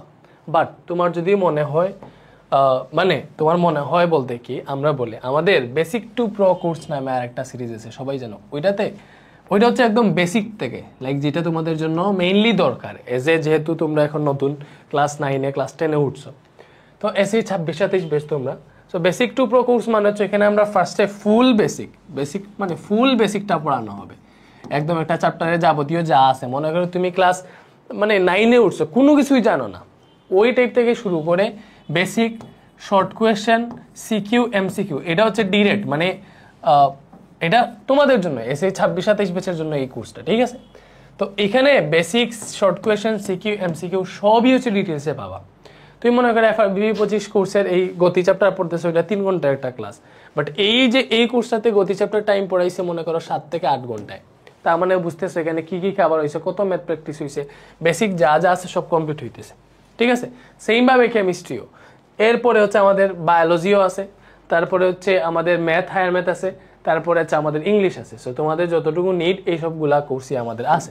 তো মনে করো তুমি আমাদের FRBP 25 কোর্সের ক্লাসগুলো দেখেই তুমি হাফ ইয়ারলি এক্সাম দিয়ে দিলা, বা তোমার সামনে যে এক্সাম দিয়ে দিতেছো, ঠিক আছে, বা এর এক্সামের আগেও যদি দেখো, মনে করো তোমার যদি মনে হয় যে না ভাই আমার আরেকটু বেশি ডিটেলসে জানা উচিত, একটা চ্যাপ্টার ভালোভাবে আমার এমনভাবে জানা উচিত যাতে আমি আরেকটা স্টুডেন্টকে পড়াইতে পারি, তো তুমি আমাদের ক্লাস দেখে বুঝতে পারতেছো যে আমরা ক্লাস কোয়ালিটি কেমন, কীভাবে পড়াইতেছি। বা তো সেমভাবে আগের বেচে যদি ওইভাবে পড়াই, তো তোমাদের বেচে তো আরও ডিটেলসে আরও সুন্দরভাবে পড়াইতেছি, স্বাভাবিক না। এবং এইগুলার ডেমো ক্লাস আছে, তা তুমি চাইলে দেখতেও পারো, অথবা আমি কমেন্টে লিঙ্ক দিয়ে দিব, ঠিক আছে। এগুলার ডেমো ক্লাস আছে, ওকে, এগুলো হচ্ছে ডেমো ক্লাস আছে, বা লিঙ্ক দিয়ে দিব, তুমি হচ্ছে দেখো, ঠিক আছে। তো এই কোর্সগুলোতে ভর্তি হয়ে যেতে পারো। আমার মনে হয় ভর্তি হওয়া উচিত, প্রত্যেকটা এসএসসি 26, 22, 27 তোমাদের ভর্তি হওয়া উচিত, কারণ এইগুলাতে একদম বেসিক থেকে ফুল কমপ্লিট হবে। এবং এই যে কোর্সগুলোর প্রাইস দেখতেছো, এগুলো হচ্ছে শর্ট সিলেবাসের উপর। শর্ট সিলেবাসে মনে করো তোমাদের এসএসসি 26-এর জন্য তো এটা ডিরেক্ট এইগুলাতে ভর্তি হয়ে গেলা। এসএসসি 27 যারা, তোমরা ফার্স্টে এই কোর্সে ভর্তি হবা, হইলে তোমাদের শর্ট সিলেবাসের যতটা চ্যাপ্টার আছে সবগুলো কমপ্লিট হবে। এবং আমরা এইগুলার পরে এই যে শর্ট সিলেবাসের যেগুলা করাই দিচ্ছে, এগুলো শেষ হয়ে যাওয়ার পরেই ফুল সিলেবাসের উপর কোর্স রান করবো। মানে কি, শর্ট সিলেবাসে যেগুলো পড়াই দিছি, এর বাকি যে চ্যাপ্টারগুলো থাকবে সেই 27-এর জন্য বেসিক্যালি আমরা ফুল সিলেবাস লঞ্চ করবো, ওইখানেও তোমরা ভর্তি হয়ে যেতে পারবে। তো এখন এখানে ভর্তি হলে শর্ট সিলেবাসে কিন্তু তোমাদের ফার্স্টের দিকের চ্যাপ্টারগুলোই আছে, অর্ধেক বই আছে আর কি শর্ট সিলেবাসে। এসে 27 তোমরা জানো কোন কোন চ্যাপ্টার আছে, বা 26। তো এইগুলার প্রাইস দেখতেছো মাত্র 1000 টাকা কোর্স ফি, যে ফুল ফিজিক্স, ঠিক আছে। এটা হচ্ছে এই ডিসকাউন্টটা তোমার হচ্ছে 5 জুন পর্যন্ত থাকবে। এরপর এটা হচ্ছে 1250 হয়ে যাবে, বা একটা প্রাইস থাকবে, তোমরা আমাদের সাথে যোগাযোগ করলে বুঝতে পারবে যে তখন প্রাইস কত, ঠিক আছে, ওকে। তো এরপরে হচ্ছে কেমিস্ট্রিও সেমভাবে আছে, এরপরে হচ্ছে বায়োলজিও আছে, এগুলাতে একদম ডিটেলসে পড়ানো হবে। তুমি যদি ফিজিক্স, কেমিস্ট্রি, বায়োলজি মানে পিসিবি যেটাকে বলে ফুল একসাথে যদি কিনো, তাহলে 2790 টাকা দিয়ে কিনতে পারবো, ঠিক আছে। তো এই যে আছে, এবং এগুলা ক্লাস কেমন হবে ভাইয়া, এই যে প্রিমিয়াম রেকর্ডেড মানে কি, আমরা লাইভে নিতাম, মনে করো লাইভে নিলে ওইগুলো হচ্ছে একটু কমেন্ট পড়তে বা একটু কোয়ালিটি নষ্ট হয়, বাট রেকর্ডেড নিলে কম সময়ে বেশি জিনিস পড়ানো যায়, এবং রেকর্ডেডগুলো প্রিমিয়াম থাকে। এজন্য লাইভ তোমরা হচ্ছে এখানে আলাদা ডিসকাশন গ্রুপ পাইতেছো, যেখানে ডাউট সলভ করতে পারো, তোমাদের কোনো প্রশ্ন যদি ঝামেলা হয়, এক্সাম পাইতেছো, মনে করো তুমি একটা প্রশ্ন বুঝতেছো না, তুমি আমাদের আলাদা গ্রুপ থাকবে, ডিসকাশন গ্রুপ, ওইখানে বুঝতে দিবে, বাবা এইটা বুঝতেছি না, বুঝিয়ে দিন, আমাদের টিচার প্যানেল রাখা আছে, ওরা তোমাদেরকে বুঝিয়ে দিবে, ঠিক আছে। প্রিমিয়াম রেকর্ডেড মানে কি, একদম স্মার্ট বোর্ডে, এবং আমাদের কোয়ালিটি আরো ইমপ্রুভ, যে ক্লাসগুলো দেখতেছো না এখন, এটা দেখে কোয়ালিটি আরো ইমপ্রুভ থাকবে, ঠিক আছে। তো এগুলা পাবা। তো সেম ভাবে হচ্ছে সবগুলা কোর্স আছে, দেখো। এরপরে হচ্ছে এই যে ম্যাথ আর হায়ার ম্যাথ, এখানে যেগুলা ম্যাথ আর হায়ার ম্যাথের এগুলো হচ্ছে তোমার প্রি রেকর্ডেড, মানে এগুলো হচ্ছে আগে থেকে রেকর্ড করে, এগুলোতে ভর্তি হয়ে গেলে এখন হচ্ছে সবগুলো চ্যাপ্টার পেয়ে যাবা, ঠিক আছে। ফিজিক্স কেমিস্ট্রিতে অলরেডি 2টা করে চ্যাপ্টার শেষ হয়ে গেছে, বাকিগুলো শেষ হবে, ঠিক আছে। তো এগুলা প্রি রেকর্ডেড, এই যে এখানে তুমি দেখতে পারবে, এই জন্য এগুলোর কোর্স ফি একটু কম, মানে এগুলো হচ্ছে আগে থেকে রেকর্ড করা, সো এগুলো তুমি কিনতে পারো। যদি এগুলোর নতুন কোনো ভার্সন আসে, তুমি যদি এটাতে ভর্তি হয়ে থাকো, যদি নতুন কোনো ভার্সন আসে যে আমরা একদম নিউলি লঞ্চ করতেছি লাইভ ক্লাস, ঠিক আছে, কথার কথা, তাইলে হচ্ছে মনে করো ওইটার ফি থাকতে পারে 1250 টাকা, কথার কথা। তখন 790 এর সাথে কত যোগ করলে 1250 টাকা, মনে করো 300-400 টাকা, ওইটা পে করলে তুমি নতুনটারই অ্যাক্সেস পেয়ে যাবে, ঝামেলা নাই। বাট এটা কিন্তু সেরা একটা কোর্স। এখানে তুমি এমসিকিউ থান্ডার সিরিজ ফ্রি পাবা, ভালো করে বুঝো, এমসিকিউ থান্ডার সিরিজ ফ্রি পাবা। তো এখানে সব দেওয়া আছে, তুমি জাস্ট আমাদের সাথে যোগাযোগ করে আমাদের বেসিক টু প্রো সিরিজের কোর্সে ভর্তি হওয়া উচিত। এখানে ভর্তি হলে তোমার 100% যদি বেশি কোনো বস্তু থাকে ওইটা হয়ে যাবে। এরপরে আমাদের ইংলিশ কোর্স আছে, ইংলিশ ফার্স্ট অ্যান্ড সেকেন্ড দুইটা মিলে হচ্ছে 1250 টাকা। এটা হচ্ছে ডিসকাউন্ট প্রাইস, ডিসকাউন্ট না থাকলে হয়তো প্রাইসটা একটু বাড়তে পারে, তুমি আমাদের সাথে যোগাযোগ করো, আমাদের সবগুলা কোর্সই কিন্তু আছে। তো এরপরে দেখো আমাদের এই যে তুমি যদি সবগুলা course physics chemistry biology math higher math English সবগুলো একসাথে কিনো, তাহলে এই যে আমাদের ডিসকাউন্ট প্রাইস হচ্ছে 5490 টাকা, এটা 5 জুন পর্যন্ত থাকবে, এরপরে বাড়বে আর কি। সো তোমরা হচ্ছে তখন যোগাযোগ করো, যেই প্রাইস থাকবে ওই প্রাইসে ভর্তি হয়ে যেতে পারবা, ঠিক আছে। তো এই হোয়াটসঅ্যাপে ভাইয়া জাস্ট এই হোয়াটসঅ্যাপে যোগাযোগ করলে দেখো তোমার ফুল প্রিপারেশন কিন্তু এগুলোতে হয়ে যাবে। এগুলো basic to pro course, basic to pro কোর্সের ক্লাস কীরকম হয়, মানে এগুলা থেকে মানে 3x বেটার, ঠিক আছে, 3x প্রিমিয়াম। সো এই যে ভর্তি হয়ে যেতে পারো, জাস্ট এই হোয়াটসঅ্যাপে একটা মেসেজ দাও, মেসেজ দিলে আমাদের অ্যাডমিনটা তোমাদেরকে সব বুঝিয়ে দিবে। তো এটা মনে করো তোমাদের মানে যাদের বেসিক টু প্রো কোর্স প্রয়োজন তোমাদের জন্য এই মার্কেটিংটা। তো এখন তোমরা হচ্ছে ক্লাসের বাকিটুকু কমপ্লিট করো। আল্লাহ হাফেজ। আমাদের করণীয় হচ্ছে যে আমাদের কারো যদি বৃক্কের সমস্যা হয়, তা বা হচ্ছে বৃক্কে পাথর হইলে সেটা অপারেশন করে পাথর সরাইতে হবে। কিন্তু যদি বৃক্ক বিকল হয়ে যায় তাহলে সেই ক্ষেত্রে আমাদের কি করতে হবে, তাহলে হচ্ছে বৃক্ক যদি বিকল হয় তাই সেক্ষেত্রে 2টা পদ্ধতি আছে, একটা হচ্ছে ডায়ালাইসিস, একটা হচ্ছে ডায়ালাইসিস। আমাদেরকে ডায়ালাইসিস করতে হবে, অথবা আমাদের আরও একটা পদ্ধতি আছে, সেটা হচ্ছে বৃক্ক প্রতিস্থাপন করতে হবে। 2টার মধ্যে একটা কাজ করতে হবে। তাহলে দেখো, বৃক্ক প্রতিস্থাপন তো আমি চাইলেই করতে পারবো না। বৃক্ক প্রতিস্থাপন করার মধ্যে অনেকগুলা সিস্টেম আছে। টিস্যু ম্যাচ করতে হবে, তোমাকে কে কিডনি দিচ্ছে বা দিচ্ছে না সেটা প্রুফ করতে হবে। তো এটা জোরপূর্বকও করা যাবে না। তো প্রথমে হচ্ছে আমরা ডায়ালাইসিস নিয়ে আলোচনা করব। খুবই ইম্পর্টেন্ট, এই অধ্যায়ের মধ্যে খুব ইম্পর্টেন্ট প্রশ্ন, সেটা হচ্ছে ডায়ালাইসিস। কিভাবে ডায়ালাইসিস করা হয়, যদিও আমরা যদি একটু চিত্রটা যদি আমরা একটু দেখার চেষ্টা করি। আচ্ছা, ডায়ালাইসিস যেটা আমরা কিভাবে করব সেটা যদি আমরা দেখি, তাহলে হচ্ছে আমাদের যেটা করতে হবে, এই যে ডায়ালাইসিস জিনিসটা আসলে কি, এটা হালকা একটু আমরা বোঝার চেষ্টা করি। ধরো এই যে একটা মেশিন থাকে, এই মেশিনের মধ্যে মানে যে কাজটা আমাদের বৃক্ক করে, ওইটা বৃক্ক না করে ওটা হচ্ছে আমাদের হচ্ছে মেশিনের মাধ্যমে করানো। তো এটা হচ্ছে ডায়ালাইসিস। তো ডায়ালাইসিস মেশিন হচ্ছে মানে আমার কিডনি নষ্ট হয়ে গেছে বা আমার কিডনি বিকল হয়েছে, কিডনির কাজটা আমাকে ডায়ালাইসিস মেশিন দিয়ে করতে হবে। তো আমাদের হাতের যে ধমনী আছে, এই ধমনীর সাথে সংযোগ করে দেওয়া হয়, একটা নালীর। এই নালীটা ডায়ালাইসিস মেশিনের মধ্যে যায় এবং এখানে ডায়ালাইসিস ফ্লুইড থাকে, যেটা আমাদের রক্তের প্লাজমার মতো, এবং এটা ছাকার পর যে বজ্র পদার্থ, যেটা নাইট্রোজেন খরিত বজ্র, এটা এই পথ দিয়ে যেখানে চলে যায়। আর বিশুদ্ধ রক্ত যেটা, সেটা হলো আবার এই যে আমাদের শিরার সাথে কানেক্ট থাকে। তাহলে ও ডায়ালাইসিস করার সময় যে রক্ত যে বের করা হয় শরীর থেকে, এটা কি ধমনী না শিরা? ধমনী, যেটা দিয়ে ধমনীর মাধ্যমে রক্ত এটা এই ডায়ালাইসিস মেশিনে প্রবেশ করে। আবার ডায়ালাইসিস মেশিনের সাথে যে রক্তটা যেটা চলে আসতেছে সেটা থাকে শিরার মধ্যে। এখানেও কিন্তু এমসিকিউ আছে। এরপর হচ্ছে ডায়ালাইসিস টিউব, যেটা এটা হলো অনেকটা এই যে আমাদের যে নেফ্রন যে আমরা পড়লাম, এই নেফ্রনের যে প্রাচীর বৈষম্যবেদ্য পর্দা, এরকম ডায়ালাইসিস টিউবটা ওই নেফ্রনের প্রাচীরের মতো বৈষম্যবেদ্য পর্দা দ্বারা। তাহলে এটার ক্ষেত্রে তোমরা একটু সুন্দর করে চিত্রটাও দিতে পারো। এই চিত্রটা যদি দাও এটা খুব ভালো হবে। ডায়ালাইসিসের ক্ষেত্রে চিত্রটা দেওয়াটা খুবই ভালো, তবে ডায়ালাইসিস হচ্ছে একটু সময় সাপেক্ষ এবং ব্যয়বহুল। আচ্ছা, এরপর হচ্ছে তোমার কিডনিতে সমস্যা হয়েছে, তুমি এখন কি স্টেপ নিবা? তোমাকে কিডনি প্রতিস্থাপন করতে হবে। এখন দেখো, একটা লোকের কিডনিতে সমস্যা হয়েছে, তাহলে কি বৃক্ক প্রতিস্থাপন হবে নাকি হচ্ছে ডায়ালাইসিস হবে? কি করতে হবে, কোনটা উত্তম? যদি বলে কোনটা উত্তম, তাহলে অবশ্যই বৃক্ক প্রতিস্থাপন উত্তম। কিন্তু যদি এখন তুমি কিডনি তো পাবা না, সেই ক্ষেত্রে প্রাথমিকভাবে তোমাকে কি করতে হবে, ডায়ালাইসিস করেই চলতে হবে, যেহেতু তুমি কিডনি পাচ্ছ না।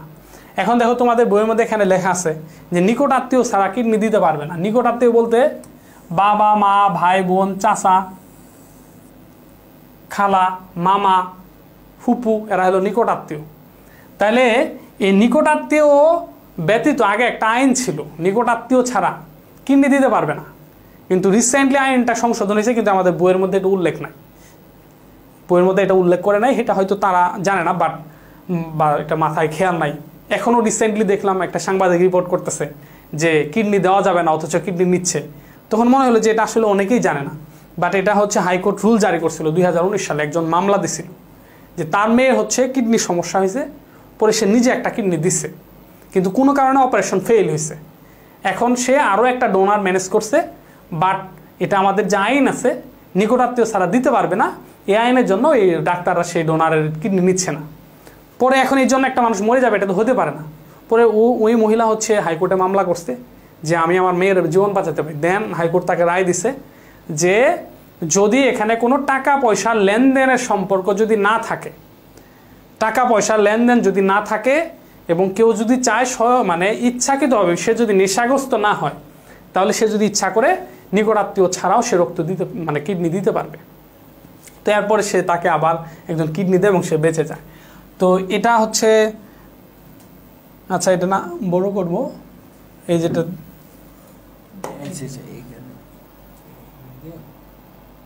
আচ্ছা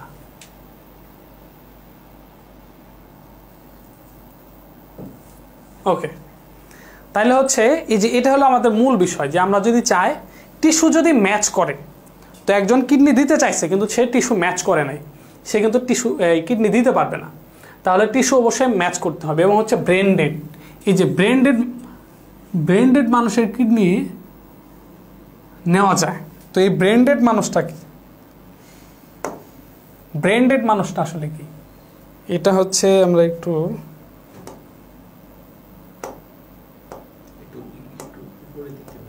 উপর দিকে টাচ করতে হবে, এই যে এটা নামান, এই যে এরকম নামানোর পর উপর দিকে। আচ্ছা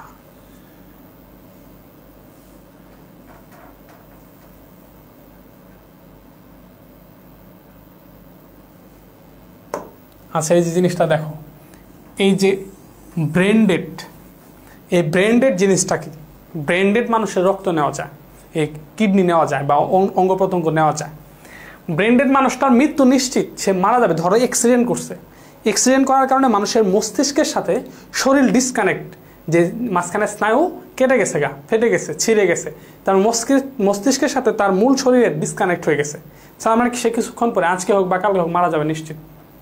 তার মানে যে যতদিন তার মানে একটু হৃদস্পন্দন থাকে বেঁচে আছে, তো এরকম মানুষটাকে বলা হয় ব্রেন্ডেড। তো এই মানুষ এই সময় কী করে, কেউ ব্রেন্ডেডে চলে গেলে তখন হচ্ছে তার যে প্রয়োজনীয় অঙ্গ, কিডনি, তারপরে হার্ট, তার যেটাই হোক, এগুলো হচ্ছে তারা রেখে দেয়, কারণ হচ্ছে এটা পরবর্তী মানুষের জীবন বাঁচাতে সাহায্য করে। এই লোক তার ফিরবে না, আর বেঁচে থাকার সম্ভাবনা নাই।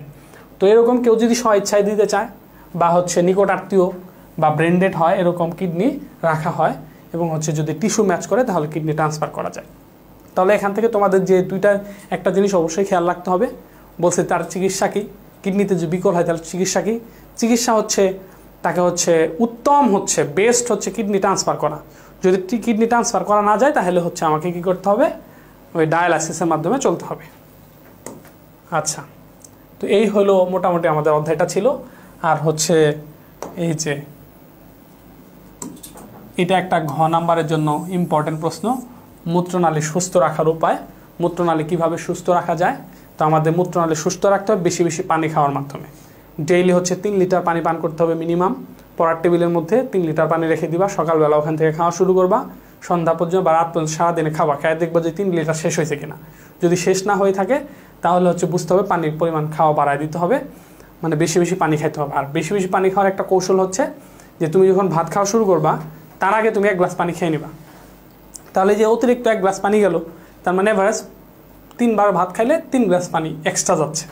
তো এটা হলো একটা কৌশল, এটা অবলম্বন করবা, বেশি বেশি পানি খাইতে হবে। স্টুডেন্ট একটা কোয়েশ্চেন করে বলবো, জি, যে অনেকে বলে যে এক একজন মানুষের পানি খাওয়ার যে ক্যাপাসিটি মানে এক এক রকমের হয়, মানে এই বিষয়ে যদি একটু বলতেন। আচ্ছা, সেটা হচ্ছে যে হ্যাঁ, এটা হচ্ছে অবশ্যই অতিরিক্ত পানি খাওয়া ক্ষতি, কিন্তু অতিরিক্ত যেই পানি খাওয়াটা ক্ষতি ওই রেঞ্জ পর্যন্ত আমরা যেতে পারি না, এটা সাধারণ মানুষের জন্য ওইটা পর্যন্ত যাওয়া সম্ভব না।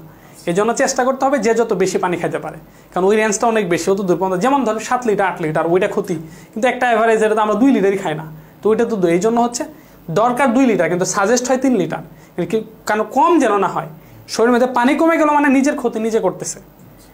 কারণ হচ্ছে এটা আমাদের বৃক্ষ 70% ড্যামেজ হলে সেটার লক্ষণ প্রকাশ করে। আর 70% ড্যামেজ কখন হয়? আজকে একটু একটু করে মানে পানি কম খাইতে খাইতে খাইতে খাইতে সর্বনাশ করা শেষ, তখন আর কিছু করার থাকে না। এই জন্য বেশি বেশি পানি খাওয়ার বিকল্প নাই। আর হচ্ছে কি, এই যে আমরা প্রথমে বলছি অ্যামাইনো অ্যাসিড যুক্ত মানে প্রোটিন, আমিষ যত বেশি খাবো রক্তের মধ্যে কি হবে, বজ্রের পরিমাণ বেড়ে যাবে, আর রক্তের কিডনির কাজ বেড়ে যাবে। যত কাজ বেড়ে যাবে তত নষ্ট হওয়ার সম্ভাবনা আছে। এই জন্য শাকসবজি ফলমূল বেশি খাইতে হবে, আর হচ্ছে আমিষ জাতীয় খাদ্য কম খাইতে হবে। এটা হচ্ছে এই যে নফসের বিরুদ্ধে যুদ্ধ করতে হবে। কারণ হচ্ছে মুখরোচক খাবার দেখলে আমাদের মাথা ঠিক থাকে না, আমরা হচ্ছে নফসের গোলাম, আমাদের হৃদয়ে যা চায় আমরা সেটাই করতে চাই। এটা থেকে ফিরে আসার নামই হচ্ছে, যদিও খাবারটা হালাল, অবশ্যই হালাল, তুমি খাও, তোমার গুনাহ হবে না, বাট হচ্ছে তুমি এই যে অতিরিক্ত ব্যয় হচ্ছে। তো ইসলামের মৌলিক বিষয় এগুলা না, মৌলিক বিষয় হচ্ছে নিজে কম খাও, নিজে অনেক টাকা আর্ন করো, বাট মানুষকে দিয়ে দাও। আল্লাহ তাআলা মানুষকে সম্পদ কেন দিছে, এই বিষয়টা টেস্ট করার জন্য, যে সেই সম্পদ কোন কাজে ব্যয় করে। এটা কিন্তু খুবই সেন্সিটিভ বিষয়। নফসের গোলামি করা যাবে না। তুমি সম্পত্তিওয়ালা, হ্যাঁ নিজের বাড়ি করা অবশ্যই হালাল, কিন্তু আল্লাহ তোমাকে ওইটা নিজের বিলাসবহুল বাড়ির জন্য টাকাটা তোমাকে দেয় নাই। এই জন্য টাকা অর্জন করতে হবে অবশ্যই, কিন্তু তার চেয়ে বেশি হচ্ছে সেই টাকাটা আমি কোন কাজে ব্যয় করতেছি সেটাও আমাকে খেয়াল করতে হবে। ওকে, আশা করি মোটামুটি অধ্যায়টা বেসিক নিয়ে আলোচনা হয়েছে। এখন হচ্ছে আমরা কিছু প্রশ্নের মধ্যে আমরা প্রবেশ করব, সৃজনশীল অংশ যেটা, যে পরীক্ষার মধ্যে আমরা কিভাবে আনসার করব। তো এই সৃজনশীল অংশ যাওয়ার আগে আমরা একটা গল্প শুনি, যে কিভাবে আমরা আমাদের কিডনিকে সুন্দর রাখতে পারি। সেটা হলো যে একবার হচ্ছে এই আল্লাহ রাসূল সাল্লাল্লাহু আলাইহি ওয়াসাল্লামের সময়, যখন সাহাবাদের সময় আর কি, আল্লাহ রাসূল যখন খলিফা, তখন হচ্ছে একটা দেশের অন্য একটা দেশের রাজা বা বাদশাহ, সে হলো আল্লাহ রাসূলকে একজন ডাক্তার উপর হুকুম দিচ্ছে। মানে ধরো ইউরোপ অঞ্চলের, ইউরোপের তো ডাক্তারি চিকিৎসায় তখন খুবই পাণ্ডিত্য অর্জন করছে। তা আল্লাহ রাসূলকে উপর হুকুম হিসেবে একজন ডাক্তার দিছে, তো যে সাহাবাদে বা ওই সময় চিকিৎসা করবে। তো এই 3-4 মাস হয়ে গেছে, এই লোক ওই বাদশার কাছে অ্যাপ্লাই করছে যে আমাকে যে এখানে পাঠাইছেন, আমি এত একটা উন্নত মানের চিকিৎসক, আমার কাজ হলো রোগীদের চিকিৎসা করা, কিন্তু আমি আন্তাজে বয়ে আছি, আমার কাছে কোনো রোগী নাই। তা আমি এটা আমার ইগোতে লাগতেছে, আমি থাকবো না, আমারে আবার আপনি করেন, আমারে নিয়ে নেন, কারণ এখানে আমি বসে আছি, কোনো রোগী নাই। তো রোগী কেন নাই? এই সাহাবাদের জিন্দেগি করছে। সাহাবাদের কেন, মানে ওই তাদের অসুখ হয়নি, কারণ তাদের একটুকটাক অসুখ হইলে রাসূলের কাছে যাইতো, আল্লাহ রাসূল সাল্লাল্লাহু আলাইহি ওয়াসাল্লাম মধু খাইতে বলতেন, কালো জিরা খাইতে বলতেন, অসুখ ভালো। একবার এক সাহাবার হচ্ছে ডায়রিয়া হয়েছে, পাতলা পায়খানা।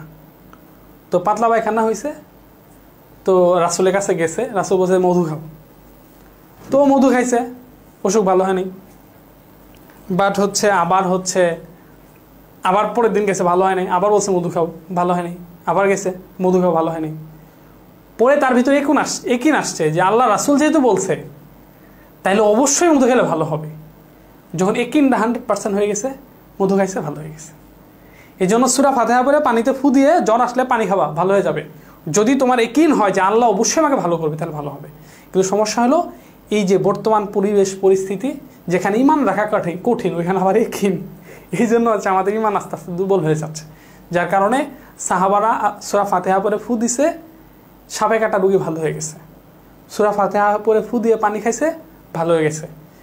তাদের একটা দরকার, ঘরে খাবার নাই, 2 রাকাত নামাজ পড়ছে, খাবার আসছে, কেন? তাদের ইয়াকিন ছিল ভালো। আমাদের ইয়াকিন কমে গেছে, ইয়াকিন বাড়াইতে হবে। মূল কথা যেটা বলতেছিলাম, যে ওই ডাক্তার কেন ফিরে গেল, কারণ হলো সাহাবারা খাবারকে কন্ট্রোল করছে। সাহাবারা তাদের পেটকে 3 ভাগে ভাগ করছে, 1 ভাগে খাবার, আর 1 ভাগে পানি, আর 1 ভাগ ফাঁকা। একটা সাহাবা, ইভেন আল্লাহ রাসূল সাল্লাল্লাহু আলাইহি ওয়াসাল্লাম, তাদের জিন্দেগিতে কখনো পেট ভরে খাবার খায় নাই। উনি একটা নিদর্শন রেখে গেছে যে আমি খলিফা, আমার পেটে খাবার নাই, এটা হলো একটা নিদর্শন। আর এখন আমাদের যারা বাদশা রাজা, আমাদের সরকার, তাদের কথা হলো ভুরি ভোজ করো, ভুঁড়ি বড় করো, আরও এই দেশ ওই দেশ এই দেশ এখানে ট্রান্সফার করো। তো যাই হোক, এগুলা ঠিক না, এগুলাকে আমাদের কন্ট্রোল করতে হবে, সাহাবাদের জিন্দেগি অর্জন করতে হবে। পানি যত আমরা বেশি খামো, ওই যে খাবার কম খেয়ে পানি বেশি খামো, শরীর সুস্থ থাকবে, রোগ বেদ চলে যাবে। নিয়ম ফলো করো। তো সৃজনশীল অংশে যাচ্ছি। আমি আবার একটু পড়াই কম বেশি গল্প করি, এটা আমার সমস্যা, আই এম রিয়েলি সরি। তো সৃজনশীল আমরা একটু প্রশ্নটা খেয়াল করি। দেখো, এগুলা বোর্ড কোশ্চেন আলোচনা করবে, যে কটা আলোচনা করবে এগুলো যদি বুঝো ব্যাস হয়ে গেল গা। বারবার বলছি, বই রিডিং পড়ো, তামা করো, লাইন বাই লাইন রিডিং পড়ো, এমসিকিউ কাজে লাগবে, সৃজনশীল এমনি পারবা ইনশাআল্লাহ। তো এটা রেচনতন্ত্রের চিত্র, দেখে বোঝাই যাচ্ছে এটা হচ্ছে রেচনতন্ত্রের চিত্র। আচ্ছা, তো চিত্র হলো এক্স। এখন বলছে নেফ্রন কি। আর একটা জিনিস ভালোভাবে মনে করো, এই ক নাম্বার এবং খ নাম্বার এটা কিন্তু এটার সাথে রিলেটেড না। এই জন্য তোমরা যে ইম্পর্টেন্ট অধ্যায় চাও, ইম্পর্টেন্ট অধ্যায় আসলে দেওয়াটা বোকামি। কারণ ঘ নাম্বার হবে এক প্রশ্ন থেকে, এক অধ্যায় থেকে, ক খ হবে অন্য অধ্যায় থেকে। তাহলে তুমি ইম্পর্টেন্ট অধ্যায় ঘ আনসার ক খ কই থেকে, তার মানে তোমাকে সব অধ্যায় পড়তে হবে। আর এমসিকিউ তো কোনো ইম্পর্টেন্ট হয় না, সেক্ষেত্রে আসলে একটা এসএসসি ক্যান্ডিডেটকে ইম্পর্টেন্ট অধ্যায় চাইবো, এটা আসলে বোকামি। এই বোকামি করা যাবে না। এটা ফিজিক্স কেমিস্ট্রির ক্ষেত্রে কী হবে, ম্যাথের ক্ষেত্রে কী হবে আমি বলতে পারবো না, বাট বায়োলজির ক্ষেত্রে আমার কাছ থেকে ইম্পর্টেন্ট অধ্যায় চাও না। কারণ তোমাকে ইম্পর্টেন্ট অধ্যায় দিব, তুমি হচ্ছে যা এমসিকিউ যা পারবা না, কখন আনসার করতে পারবা না। তো এই দায়বদ্ধতাকে আমি নিব, বা তোমার কি শেষ পর্যন্ত রেজাল্টটা খারাপ কার হবে, তোমার হবে। সুতরাং অধ্যায় তো বেশি না ভাই, 14টা অধ্যায়, কতদিন লাগবে? একদিন করে একটা অধ্যায় 14 দিনে শেষ করা যায়। আজকে ক্লাস দেখলে তো এই অধ্যায় 14 গোষ্ঠী উদ্ধারই হয়ে যাবে, আর কিছু লাগবে না, তো শেষই তো, আর কিছু আছে বাকি। তো নেফ্রন কি? বৃক্কের গঠন এবং কার্যকরী একক হচ্ছে নেফ্রন। গ্লোমেরুলাস কিভাবে কাজ করে এটা আমি বুঝাইছি। গ্লোমেরুলাস কিভাবে কাজ করে এটা যদি গ নাম্বারে হয়, সেক্ষেত্রে একটা চিত্র দিবা, এই যে চিত্র দিবা,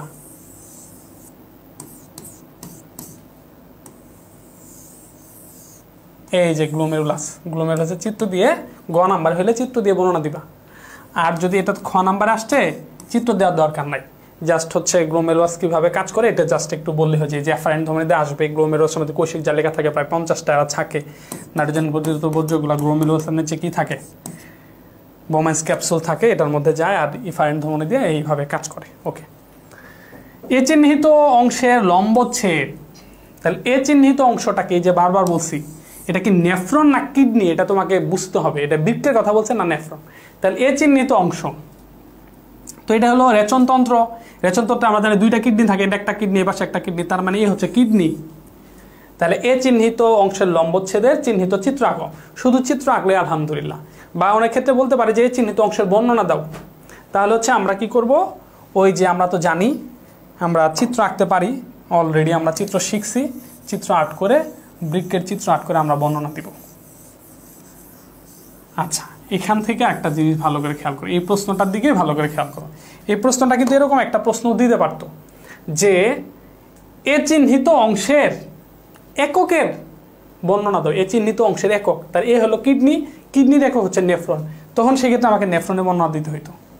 খ নম্বর প্রশ্নটা দেখো, দেহের ক্ষতিকারক বর্জ্য পদার্থ নিঃসরণ ও পানির সাম্য নিয়ন্ত্রণে এক্সের ভূমিকা। এই যে দেহের ক্ষতিকার পদার্থ নিঃসরণ করবে এবং হচ্ছে এক্স কিভাবে ভূমিকা রাখবে, ওই যে অসমোরেগুলেশনে বৃক্কের ভূমিকা, সেম প্রশ্নটা।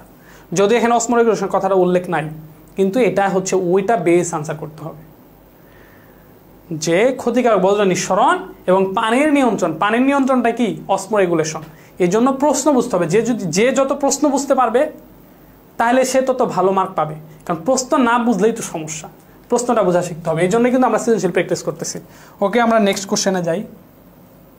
নেক্সট কোশ্চেনটা দেখো, এটা কি কোনোভাবে বৃক্কের মধ্যে দেখা যাচ্ছে? না, বাট এটা বৃক্ক। কারণ এই যে রেনাল ধমনী, যেটা দিয়ে প্রবেশ করে সেটা হচ্ছে রেনাল ধমনী, আর যেটা দিয়ে বের হয়ে যায় সেটা হচ্ছে রেনাল শিরা। তাহলে রেনাল ধমনী উল্লেখ আছে, তার মানে এটা বৃক্ক। এটা কি বৃক্ক, সহজভাবে বোঝা গেল। আর এখানে আছে বিশোধন অঙ্গ, মানে যেটা রক্তকে ছাঁকবে, তো সেই অঙ্গটা কি? বৃক্ক। ওকে, রেনাল টিউব, বৃক্ক টিউব মানে কি? রেনাল টিউব কি? বৃক্কের মধ্যে ওই ইউরিনিফেরাস নালিকা, যেটা রেনাল টিউব, ওই যে নিকটবর্তী নালিকা, লুপ অফ হেনরি দূরবর্তী নালিকা, এটা হচ্ছে রেনাল টিউব। যোগ্যতমরা টিকে থাকে কেন, এই প্রশ্নটা হলো এই অধ্যায়ের না। এই যে দেখছো, ধরো তুমি ইম্পর্টেন্ট জন্য অধ্যায় 8 পড়ছো, অধ্যায় 12 পড়ো নাই, এখন খ নাম্বার কে আনসার করবো? এই যে খ নাম্বার অধ্যায় 12 থেকে আসছে, যোগ্যতমরা টিকে থাকে কেন, এটা হলো ওই যে ডারউইনের প্রাকৃতিক মতবাদ, এটা যখন অধ্যায় 12 পড়বো তখন আলোচনা করব। তো ডারউইনের প্রাকৃতিক মতবাদটা কি? সেটা হচ্ছে যারা যোগ্য এরা হচ্ছে পৃথিবীতে টিকে থাকবে, আর যারা মানে যারা হচ্ছে অভিযোজন করতে পারবে, পরিবেশের সাথে খাপ খায় নিতে পারবে, তারা টিকে থাকবে, আর যারা পরিবেশের সাথে খাপ খায় নিতে পারবে না তারা বিলুপ্ত হয়ে যাবে। কথা কি ক্লিয়ার? যেমন হচ্ছে কি, একটা সময় ব্ল্যাকবোর্ড ছিল, এরপরে হোয়াইট বোর্ড আসলো, ওই যারা ব্ল্যাকবোর্ডে পড়ে থাকলো ওই টিচারকে কাছে পোলাপান পড়া বাদ দিয়ে দিল, কারণ পরিবেশের খাপ খাওয়ার জন্য হোয়াইট বোর্ডে ঢুকলো। এখন আস্তে আস্তে স্মার্ট বোর্ড আসছে, যেমন আমি হোয়াইট বোর্ডের ক্লাস নিতাম, এখন অনেকে একটা ছেলে দিয়ে কমেন্ট করছে, জুনুরাইন স্যার যদি হোয়াইট বোর্ডে ক্লাস নেয় তাহলে আমি এই কোর্স করবো না। আরে ভাই, সারা জীবন বেসিক গঠন হলো হোয়াইট বোর্ডে পড়া, ব্ল্যাক বোর্ডে পড়া। আমরা কি জ্ঞান অর্জন করতে পারি নাই? আমাদের মেধা কি আল্লাহ হয় নাই? আমরা কি পরীক্ষায় ভালো রেজাল্ট করি নাই? এটার সাথে সম্পর্ক কি? বাট এই যে অভিযোজন, পরিবেশ পরিস্থিতি চেঞ্জ হয়েছে, তো বললাম ঠিক আছে, একটা ছাত্র কমে গেল না, এই ছাত্র কমে গেলে রেজাল্ট খারাপ হবে। আমি ভাই, তুমি অবশ্যই ভিডিওটা দেখতেছো, আমি তোমার কমেন্টের জন্য আমার কাছে মনে হয়েছে যে ওরও ভালো রেজাল্ট করা উচিত, কারণ ও যদি আমার পরে এটা অভিমান করে যদি সে যদি আমার ক্লাসটা না দেখে, বাই চান্স একটা মার্কের কারণে যদি এই ক্লাসটা ছুটেই যায়, ছেলেটা সারা জীবন ভুগবে। কি দরকার? আর আমি তোমাদের প্রথমে কথা দিচ্ছি যে আমি আমার 100% দেওয়ার চেষ্টা করব, তোমার রেজাল্ট ভালো করার জন্য সর্বাত্মক চেষ্টা করবো। ওকে ফাইন, বেদুয়ানরে কইলাম যে ঠিক আছে চলো শুরু করি। আমি সেই গাজীপুর থেকে ঢাকা হয়ে পড়ে সিলেট, আজকে দুপুরে আসছি, এই যে রাতে এখন ক্লাস নিচ্ছি। আচ্ছা দেখো, এর গঠন মনে হয়, এই যে আমি এত কষ্ট করছি, কষ্ট করে আসছি, আমি তো এই কোর্সে যুক্ত নাও হইতে পারতাম, বাট তোমাদের দিকে চিন্তা করে আমারও অবশ্য কিছু টাকা পয়সা তো আসবে, বাট আমার টাকা পয়সা আসবে, টাকা পয়সা খরচ হয়ে যাবে। যে একটু আগে বলছি, মানুষ আল্লাহ টাকা পয়সা এই জন্যই দেয়, আল্লাহ দেখতে চাই যে সে কোন পথে খরচ করে, এটা আমার হিসাব। বাট এই যে তুমি যে জ্ঞানটা পাচ্ছ, এটা কিন্তু তোমার সারা জীবন কাজে লাগবে। Be careful. সুতরাং আমার চেয়ে তুমি বেশি লাভবান, সব দিক দিয়ে তুমি বেশি লাভবান। এর গঠন, তার মানে এ হচ্ছে কি বৃক্ক, তাহলে বৃক্কের গঠন আমরা আলোচনা করছি, ওইভাবে আমরা আলোচনা চিত্র দিয়ে বর্ণনা দেবো ইনশাল্লাহ। দেখো, নাইট্রোজেন ঘটিত বজ্র অপসারণের উদ্দীপকের অঙ্গটির ভূমিকা মূল্যায়ন করো। তার মানে বৃক্কের কাজ, বৃক্ক কিভাবে নাইট্রোজেন ঘটিত বজ্র হচ্ছে ত্যাগ করে, নিষ্কাশন করে, বৃক্কের কাজ যেটা, এটাই হচ্ছে এই কার্যপ্রণালী, এটা আমাদের চাইছে, তো এটাও আমরা আলোচনা করছি। আচ্ছা, আমরা পরবর্তীতে প্রশ্নে যাব। দেখো, তো এটা সুন্দর উদ্দীপকের মধ্যে একটা চিত্রই দেওয়া আছে, যে এটা দেখেই বোঝা যাচ্ছে যে এটা হচ্ছে বৃক্ক, সহজ করে দিছে চিত্র। এইস পেলভিস কাকে বলে? বৃক্কের যে গহ্বর, এটা আমরা পড়ছি, বৃক্কের মাঝখানে যে গহ্বর থাকে সেটা হচ্ছে কি পেলভিস। এই যে দেখো, এই যে আমি যে বলি ইম্পর্টেন্ট অধ্যায় বলতে কিছু নাই, এই যে 5ম অধ্যায় থেকে প্রশ্ন দিয়ে দিছে। তাহলে প্রশ্ন সৃজনশীল হয়েছে 8ম অধ্যায়ের। খ নাম্বার প্রশ্ন হলো 5ম অধ্যায়ের, অগ্নাশয়কে মিশ্রগ্রন্থি বলা হয় কেন? এখন কি করবা? সো পড়তে হবে। অগ্নাশয়কে কেন মিশ্রগ্রন্থি কথা বলা হয় এটা যদি আমরা একটু বলি, অগ্নাশয় হচ্ছে কি করে? অগ্নাশয় একই হিসেবে গ্রন্থি হিসেবেও কাজ করে, হরমোন নিঃসরণ করে, আবার হচ্ছে এনজাইমও নিঃসরণ করে, এই জন্য এটাকে মিশ্রগ্রন্থি বলা হয়। একই কারণ সাধারণত যে কিছু কিছু গ্রন্থি আছে যেটা শুধু এনজাইম নিঃসরণ করে, কিছু কিছু আছে শুধু হরমোন নিঃসরণ করে, কিন্তু এটা হচ্ছে দুইটাই করে, এই জন্য হচ্ছে মিশ্রগ্রন্থি। আচ্ছা, এইসের কার্যক্রম ব্যাখ্যা করে, এই যে একটু আগে বলছি বৃক্ক কিভাবে কাজ করে, মনে রাখবা। কার্যক্রম যদি বলে তাহলে কোনটা, আমরা একটু এই যে একটু ফিরে যাই। দেখো, কার্যক্রম যদি বলে এই যেটা, এই যে এটা তোমরা দেওয়ার চেষ্টা করো, এটা মানে কোথায় থেকে কোন দিকে যাচ্ছে এটা মনে রাখবা। কার্যক্রম, বৃক্কের কাজ, এটাই বেশিরভাগ ক্ষেত্রে আসে, মনে রাখতে হবে। আচ্ছা, আমরা আবার ওকে, তো মোটামুটি এরপরে ঘ নাম্বার প্রশ্নটা কি? এই যে দেখো চিত্র এ, মানে বৃক্ক যদি বিকল হয়ে যায় তাহলে স্থায়ী সমাধান হিসেবে চিকিৎসা পদ্ধতি কোনটা অধিক গ্রহণযোগ্য? তা আমরা বলছি যখন ডায়ালাইসিস অপশনে আসবে, বৃক্ক প্রতিস্থাপন অপশনে আসবে, সেই ক্ষেত্রে স্থায়ী সমাধান হচ্ছে বৃক্ক প্রতিস্থাপন। এখানে আমাকে বৃক্ক প্রতিস্থাপনের বর্ণনা দিতে হবে। চিকিৎসা পদ্ধতি হচ্ছে বৃক্ক, তাহলে হচ্ছে বৃক্ক প্রতিস্থাপন বা হচ্ছে ওই যে। আর যদি এখানে যদি বলতো যে স্থায়ী বা অস্থায়ী সমাধান, এখানে স্থায়ী না বলে কি বলতো অস্থায়ী সমাধান, তাহলে সেটা হচ্ছে ডায়ালাইসিস হইতো। আমরা হচ্ছে পরবর্তী প্রশ্নে যাই। যেমন এই যে মানবদেহের একটি বিশেষ অঙ্গ যা পানি, অম্ল এবং ক্ষারের ভারসাম্য নিয়ন্ত্রণ করে। তা আমরা বলছিলাম দেহের মধ্যে যদি পানির পরিমাণ বেড়ে যায় তাহলে বৃক্কের কাজ হলো পানিকে কমানো, আর দেহের মধ্যে পানি যদি কমে যায় তাহলে পানিকে বাড়ানো। একইভাবে পানি বেশি হলে অম্লত্ব কমে যাবে বা ক্ষারের পরিমাণ বেড়ে যাবে বা কমে যাবে, একই সিস্টেম। তাহলে এই অঙ্গটা কি? তাহলে অবশ্যই সেটা কি? বৃক্ক। তো বৃক্কের মধ্যে হাইলাস কি বা হাইলাম, এটা হচ্ছে কি আমরা জানি, এই যে বৃক্কর যদি চিত্রটা আমরা আঁকছিলাম, এই যে বৃক্ক, তো বৃক্কের যে এই যে অবতল যে অংশটা আছে, এই অবতল অংশের ভাঁজটাকে কি বলা হয়? হাইলাম বলা হয়। এই হাইলাম বা হাইলাস যেটার ভিতর দিয়ে এই যে রেনাল ধমনী এবং রেনাল শিরা, যেটা দিয়ে রেনাল ধমনী প্রবেশ করছে আর রেনাল শিরা বের হয়েছে, এই অবতল অংশের ভাঁজটাকে হাইলাম বা হাইলাস বলা হয়। আচ্ছা, এরপর হচ্ছে এই যে অসমোরেগুলেশন কি, তাহলে এটাও আমরা পড়ছি যে অসমোরেগুলেশন কি, যে প্রক্রিয়ায় বৃক্ক কি করে, হচ্ছে পানির ভারসাম্য নিয়ন্ত্রণ করে, সেটা হচ্ছে অসমোরেগুলেশন। আচ্ছা, এই যে দেখো, এই যে বলছিলাম কার্যকরী একক, যখনই একক বলছে তখন সেটা বৃক্ক না নেফ্রন? সেটা হচ্ছে নেফ্রন। নেফ্রনের গঠন বর্ণনা করব। আচ্ছা, এরপরে হচ্ছে এই যে অঙ্গটি বিকল হলে বৈজ্ঞানিক উপায়ে পরিশোধন করা যায়। এই যে বৈজ্ঞানিক উপায়ে পরিশোধন, তার মানে সেটা হচ্ছে ডায়ালাইসিস। তো এটা মনে রাখবা, ডায়ালাইসিসের ক্ষেত্রে তোমরা একটু চিত্রটা দেবার চেষ্টা করবা, তাহলে প্রশ্নটা আরও সুন্দর হবে। মানে রক্ত যেভাবে ছাকবে, একটা মেশিন দ্বারা ছাকা হবে, ধমনির সাথে কানেক্ট করা হবে, আর যেটা আসবে শিরার সাথে কানেক্ট করা হয়, এই দুইটা জিনিস উল্লেখ করতে হবে। তো এই মোটামুটি বোঝা গেল। এর পরবর্তীতে প্রশ্ন যদি যাই তাহলে দেখো, এই যে একটা উদ্দীপক, সেটা কি বলছে? সেলিমের নাইট্রোজেন ঘটিত ক্ষতিকর বজ্র নিষ্কাশনের সিমের মতো দেখতে। তাহলে সিমের মতো যেটা কি, সিমের মতো অঙ্গটা কি? সেটা হচ্ছে কিডনি বা বৃক্ক। অঙ্গটি বিকল হয়ে গিয়েছে, ডাক্তার মেশিনের সাহায্যে রক্ত, এই যে মেশিনের সাহায্যে রক্ত অপরিশোধন, তার মানে এটা ডায়ালাইসিস এর ব্যবস্থা, অথবা নিকটাত্মীয়ের কাছ থেকে উক্ত অঙ্গ গ্রহণের পরামর্শ দিলেন। এই যে নিকটাত্মীয়ের কাছ থেকে নিতে হবে। আচ্ছা, এখন বলছে কি একই প্রশ্ন, এই যে হাইলাস কাকে বলে আলোচনা করা হয়েছে। কিভাবে মূত্র তৈরি হয়, এই যে দেখো কিভাবে মূত্র তৈরি হয়।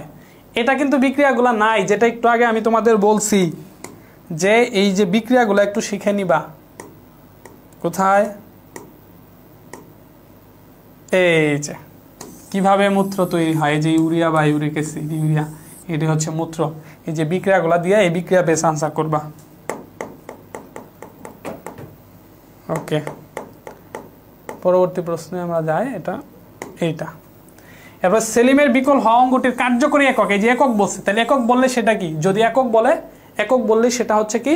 নেফ্রন। নেফ্রনের চিহ্নিত চিত্র আঁকলেই শেষ, বর্ণনাও দেওয়া লাগবে না, সুন্দর করে আঁকলাম, কাহিনী শেষ। আচ্ছা, ডাক্তারের উল্লেখিত পদ্ধতি দ্বয়ের মধ্যে সেলিমের জন্য কোনটি টেকসই? তাহলে টেকসই কোনটি? বৃক্ক প্রতিস্থাপন না ডায়ালাইসিস? বৃক্ক প্রতিস্থাপন হচ্ছে টেকসই। ওকে, এটা আমরা পড়ছি। এরপরে দেখো, তার মানে দেখো আমরা যে বেসিক যে আগের যে অধ্যায়টা পুরো আলোচনা করছি, সেটা দিয়ে কিন্তু আমরা সবগুলো প্রশ্নে আনসার করতে পারতেছি। এরপরে প্রথমে বলছিলাম ইউরোক্রম কি? ইউরোক্রম হচ্ছে একটা রঞ্জক পদার্থ, যেটার কারণে হয়, আমাদের প্রস্রাব কি হয়? হালকা হলুদ হয়। এই যে ইউরোক্রম হচ্ছে তাহলে কি? একটা রঞ্জক পদার্থ, যেটা প্রস্রাবকে হলুদ করে। বৃক্কে পাথর, এই যে এটা হচ্ছে পাথর হবে। বৃক্কে পাথর একটি জটিল সমস্যা, ব্যাখ্যা করতো। বৃক্কে পাথর আমরা পড়ছি যে বৃক্কে পাথর, তো এটা তো মোটামুটি আর বলার কিছু নেই, এটা তো অবশ্যই সমস্যা। বৃক্ক পাথর হইলে এটা অপারেশন করতে হবে, পাথর বের করতে হবে। আচ্ছা, প্রাণীর বিশেষ অঙ্গটি কিভাবে কাজ করে? এই যে বৃক্ক কিভাবে কাজ করে, ওই কাজ করলে ওই যে পর্যায়ক্রমিক যে ইয়াটা আছে ওইটা, একই প্রশ্ন। আচ্ছা, উদ্ভিদ ও প্রাণীর ক্ষেত্রে উপরোক্ত কার্যক্রম বিশেষ মিল রয়েছে, কথাটি যথার্থ তাৎপর্য বিশ্লেষণ করো। তাহলে দেখো, বৃক্কের কাজ কি? সে বজ্র পদার্থ, নাইট্রোজেন ঘটিত বজ্র পদার্থ বা পানি, বৃক্কের মধ্যে কি প্রায় 90% হচ্ছে বা বেশি। এটা অনেক ক্ষেত্রে বইয়ের মধ্যে 90 আছে, আবার 95ও থাকতে পারে, তোমাদের বই যেটা আছে সেটাই। তাহলে হচ্ছে এই 90% পানি যে বৃক্ক হচ্ছে নিষ্কাশন করে দেয়, উদ্ভিদও কিন্তু পানি নিষ্কাশন করে। কিভাবে? উদ্ভিদের পানি নিষ্কাশন প্রক্রিয়াটাকে কি বলা হয়? প্রস্বেদন। তার মানে প্রয়োজনের অতিরিক্ত পানি উদ্ভিদ বাষ্প আকারে নিষ্কাশন করে, এটা হচ্ছে প্রস্বেদন। আর আমাদের যে পানি সেটা হচ্ছে আমরা তরল আকারে নিষ্কাশিত হয়, এটা হচ্ছে রেচন। তো এই যে উদ্ভিদ ও প্রাণীর ক্ষেত্রে উপরোক্ত কার্যক্রমে বিশেষ মিল রয়েছে, অবশ্যই মিল, দুইটাই ট্রান্সফার হচ্ছে। আচ্ছা, এটা ক্ষেত্রেও তোমরা গেল। পরবর্তী যেটা সেটা হচ্ছে কি প্রশ্ন 7। রফিক কিছুদিন আগে মারাত্মক ডায়রিয়া আক্রান্ত হয়েছে। দেখো, এই যে কথাটা উল্লেখ করতে হবে, বৃক্ক হঠাৎ হঠাৎই একদিনের মধ্যে হঠাৎ করে বৃক্ক নষ্ট হয়ে যেতে পারে। মারাত্মক আকারে যদি ডায়রিয়া হয়, দেখো শরীরে যদি কোনোভাবে দেহের মধ্যে যদি পানি শূন্যতার সৃষ্টি হয়, ধরো হঠাৎ করেই পানি শূন্যতার সৃষ্টি হয়েছে, ধরো তুমি 3 দিন যাবৎ কোনো পানি খাও নাই, তাহলে চতুর্থ দিন দেখবে বৃক্ক নাই, নষ্ট হয়ে গেছে গা। তার মানে হচ্ছে ডায়রিয়া যদি হয়, ডায়রিয়া কি? ডায়রিয়া হলো শরীর থেকে পর্যাপ্ত পানি নিঃসরণ হচ্ছে, মানে বারবার টয়লেট মানে যা আছে বেড়ে যেতেছে গা। এই জন্য ডায়রিয়া হলে পর্যাপ্ত পানি খাইতে হয়, পর্যাপ্ত পানি খাইতে হয়। কেন? কারণ হচ্ছে যে বেরোচ্ছে তো শরীর, নইলে কিডনি নষ্ট হয়ে যাবে, শরীর অঙ্গপ্রত্যঙ্গ নষ্ট হয়ে যাবে, পানি খাইতে হবে বেশি বেশি। তাহলে এই যে আক্রান্ত কি মারাত্মক ডায়রিয়া হলে কিডনি নষ্ট হয়ে যাওয়ার সম্ভাবনা থাকে, কারণ রক্তের মধ্যে পানি স্বল্পতা পড়বে, তখন রক্তের মধ্যে পর্যাপ্ত হারে ক্রিয়েটিনিনের পরিমাণ বেড়ে যাবে। এই ক্রিয়েটিনিনের পরিমাণ বেড়ে গেলে মানে তোমার কিডনি বিকল হওয়ার সম্ভাবনা আছে। এই যে আলট্রাফিল্ট্রেট আমরা বলছিলাম, আলট্রাফিল্ট্রেট কি? এই যে গ্লোমেরুলাস যে পদার্থটা থাকে, এটি হচ্ছে আলট্রাফিল্ট্রেট।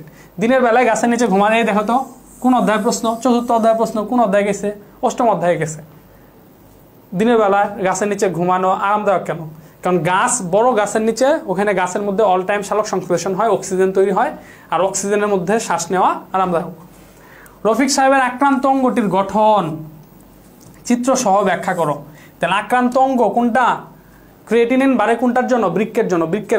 বৃক্কের গঠনের চিত্র আঁকবো, যে চিত্র সহ তারপর ব্যাখ্যা করব। রফিক সাহেবের সমস্যাটি পরিত্রাণের উপায় বিশ্লেষণ করে। দেখো এখানে সমস্যা, কিডনিতে সমস্যা, তাহলে তার 2টা উপায় আছে। একটা হচ্ছে ডায়ালাইসিস আর একটা হচ্ছে বৃক্ক প্রতিস্থাপন। তো এখানে 2টাই হালকা হালকা ভাবে দিতে হবে। যে কারো যদি বৃক্ক নষ্ট হয়ে যায়, বিকল হয়ে যায়, অর্ধবিকল হয়ে যায়, তাহলে 2টো উপায় আছে। একটা হচ্ছে ডায়ালাইসিস করা, আর একটা হচ্ছে বৃক্ক প্রতিস্থাপন করা। তুমি 2টাই অল্প অল্প করে দিতে পারো, অথবা সবচেয়ে উত্তম যেটা হবে বৃক্ক প্রতিস্থাপন, সেটাও বলতে পারো। বা যদি কিডনি না পাওয়া যায়, সেক্ষেত্রে 2টাই হালকা হালকা করে দেওয়াটা ভালো মনে হবে। আচ্ছা, এখানে তোমরা বৃক্ক প্রতিস্থাপনটাও হাইলাইট করতে পারো, কারণ যদি মারাত্মক আকারে ডায়রিয়া আক্রান্ত হয়, সেক্ষেত্রে কিডনি নষ্ট হয়ে যায়। আর কিডনি যদি একবারে নষ্ট হয়, তখন আর ডায়ালাইসিস কাজ করে না, কিডনি প্রতিস্থাপনে তখন আর বিকল্প থাকে না। আচ্ছা, এরপরের প্রশ্ন, মাহিনের দীর্ঘদিন ধরে পরিমাণ মতো প্রস্রাব হচ্ছে না, মানে প্রস্রাবের সমস্যা হচ্ছে বা জ্বালা পোড়া হচ্ছে, শরীর আস্তে আস্তে ফুলে যাচ্ছে, এই যে, তারপর এই মতো অবস্থায় ডাক্তার পরীক্ষা নিরীক্ষা করে জানালেন একটি বিশেষ অঙ্গ ক্ষতিগ্রস্ত হয়েছে। তাহলে কি? তো বুঝতে পারতেছি এটা হচ্ছে কিডনি। রক্তের মধ্যে ক্রিয়েটিনিনের পরিমাণ কি হয়েছে? স্বাভাবিকের চেয়ে বেশি হয়েছে, যে ক্রিয়েটিনিন বেড়ে গেছে গা। এবং ডাক্তার তাকে রক্ত পরিশোধনের পরামর্শ, ডায়ালাইসিস করার পরামর্শ দিল।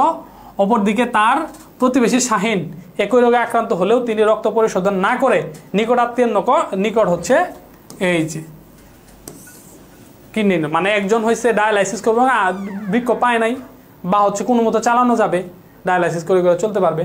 আর একটা হচ্ছে বেশি যদি বিকল হয়ে যায়, তাহলে আর কিছু করার নাই, তখন ট্রান্সফার করতে হবে, তখন আর ডায়ালাইসিস দিয়েও কাজ হবে না, তখন একবার ট্রান্সফার করতে হবে। নেফ্রন কি? বৃক্কের গঠন এবং কার্যকরী একক হচ্ছে নেফ্রন। এই যে অসমোরেগুলেশন বলতে কি বোঝায়, এটা বারবার আলোচনা করতে, আর নতুন করে বলার কিছু নেই। মাহিনের ক্ষতিগ্রস্ত অঙ্গের গাঠনিক একক, এই যে গাঠনিক একক বলছে, তার মানে হচ্ছে এটা নেফ্রন। তার মানে হচ্ছে আর হচ্ছে সুস্থ জীবনযাপনের জন্য মাহিন কোন ধরনের চিকিৎসা গ্রহণ করা উচিত সপক্ষে দাও। তাহলে মাহিনের দীর্ঘদিন ধরে পরিমাণ, যেহেতু দীর্ঘদিন ধরে সমস্যা, তাহলে তাকে কি করতে হবে? সুস্থ দিন যাবার জন্য এখন ডায়ালাইসিস করা যাবে না, অনেকদিন ডায়ালাইসিস করতে, এখন তাকে কিডনি ট্রান্সফার করতে হবে, বৃক্ক প্রতিস্থাপন করতে হবে। ব্যাস, মোটামুটি এই।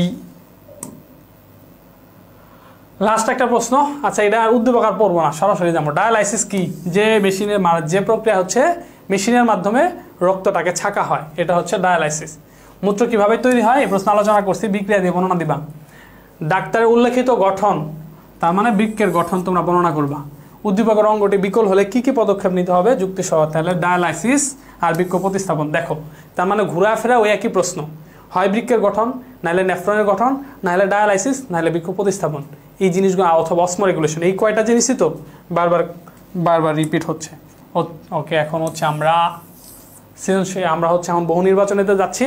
বহু নির্বাচনের জন্য একটা কথা আমি বারবার বলতেছি, এটা এখনও বলি, সেটা হচ্ছে কি অবশ্যই তোমাকে বারবার মানে বই রিডিং পড়ার বিকল্প নাই, টেস্ট পেপার, গাইড, এগুলা থেকে সর্বোচ্চ প্রিভিয়াস ইয়ারের বোর্ড কোশ্চেনগুলো পড়বা।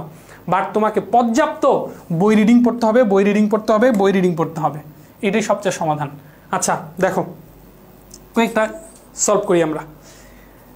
মূত্রের রং হালকা হলুদ হয় কোনটির কারণে? এটা বারবার বলছি। এখন আমি যে কয়টা আলোচনা 20টা, তোমার এটা সেলফ টেস্ট, নিজে নিজে টেস্ট করবা কয়টা পারো। 20টার মধ্যে যদি কেউ 20টাই পারো তাহলে অধ্যায়টা শেষ তার জন্য। যদি 20টার মধ্যে কোনো একটা যদি ভুল হয় তাহলে তোমার অধ্যায়টা শেষ হয় নাই, তাহলে পুরো অধ্যায়টা আবার রিডিং পড়তে হবে। কারণ এতক্ষণ পর্যন্ত 2 বছর পড়ছো, এতক্ষণ পর্যন্ত আলোচনা করছি, এরপর 20টার মধ্যে কোনো একটা যদি ভুল হয় তাহলে নিজের দুর্বলতা আছে, নিজেকে চেক করো কয়টা পারো, উত্তরটা নিজে নিজে বানাও। তাহলে এই যে হলুদ হয়েছে কিসের জন্য, নিজে উত্তর একটা বানাও। এই যে ইউরোক্রোম, ক্লিয়ার? কারণ আমরা জানি ইউরোক্রোম হচ্ছে রঞ্জক যেটা মূত্রকে কী করে, হলুদ করে।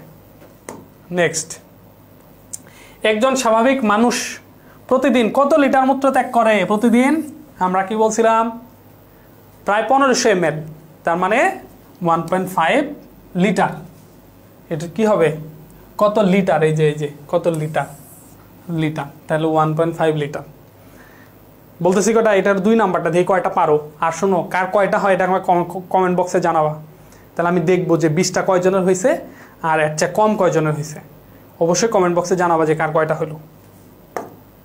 পরবর্তীতে, আকস্মিক কিডনি বিকল হওয়ার কারণ কি? আকস্মিক কিডনি বিকল, হঠাৎ করে কিডনি বিকল হয়ে গেছে। একটু আগে আমরা বলছি মারাত্মক পর্যায়ে কি হয়, যদি ডায়রিয়া হয়। মারাত্মক পর্যায়ে যদি ডায়রিয়া হয় তাহলে আকস্মিকভাবে কিডনি বিকল হয়ে যেতে পারে। এই জন্য খুবই সচেতন থাকতে হবে। যদি ডায়রিয়া বেশি প্রকোপ ধারণ করে দ্রুত হাসপাতালে যেতে হবে, ডাক্তারের পরামর্শ নিতে হবে। আরেকটা জিনিস, আকস্মিক কিডনি বিকল হয় আরও একটা কারণ আছে। আকস্মিক কিডনি বিকলের আর একটা কারণ হচ্ছে এই যে ঔষধের পার্শ্ব প্রতিক্রিয়া। এটাও ভালো করে মনে রাখবা, ঔষধের যদি পার্শ্ব প্রতিক্রিয়া হয়। এই জন্য আন্তাজেই ইউটিউব দেখে দেখে, গুগল দেখে দেখে ওষুধ খাওয়া যাবে না। ডাক্তারের পরামর্শ ছাড়া কোনো ওষুধ খাওয়া যাবে না। সর্বোচ্চ হলে নাপা এক্সট্রা, এই যে ওষুধ যেগুলো আছে এগুলো একটু খাবা। বাট অন্য কোনো তা আমার সাজেশন হলো সামান্য জ্বর টর আসলে অ্যাটলিস্ট 4 দিন 5 দিন যদি জ্বর থাকে এরপরে নাপা টাপা খাওয়া যেতে পারে। কারণ হচ্ছে কি, শরীর সুস্থ রাখার জন্য, পরিবেশের সাথে নিজেকে ব্যালেন্স করার জন্য তোমার উত্তম কাজ হচ্ছে ওষুধ না খাওয়া।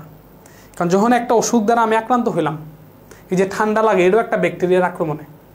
যখন হলো ঠান্ডা লাগলো বা একটু জ্বর ভাব হইলো, আমি ওষুধ কিছুই খাবো না, তাহলে আমার শরীর ওইটাকে ধ্বংস করার জন্য অ্যান্টিবডি তৈরি করবে।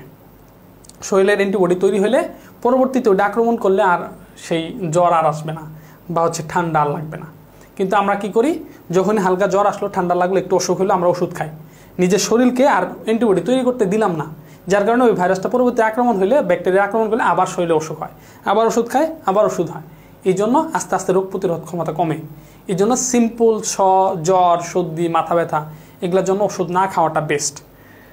তাইলে তোমার রোগ প্রতিরোধ ক্ষমতা বাড়বে, আস্তে আস্তে এটা আর হবে না, সুস্থ থাকতে পারবা। এই জন্য দেখো আদিকালের মানুষ, আগের যুগের মানুষরা প্রায় 100 বছর 150 বছর বাঁচছে।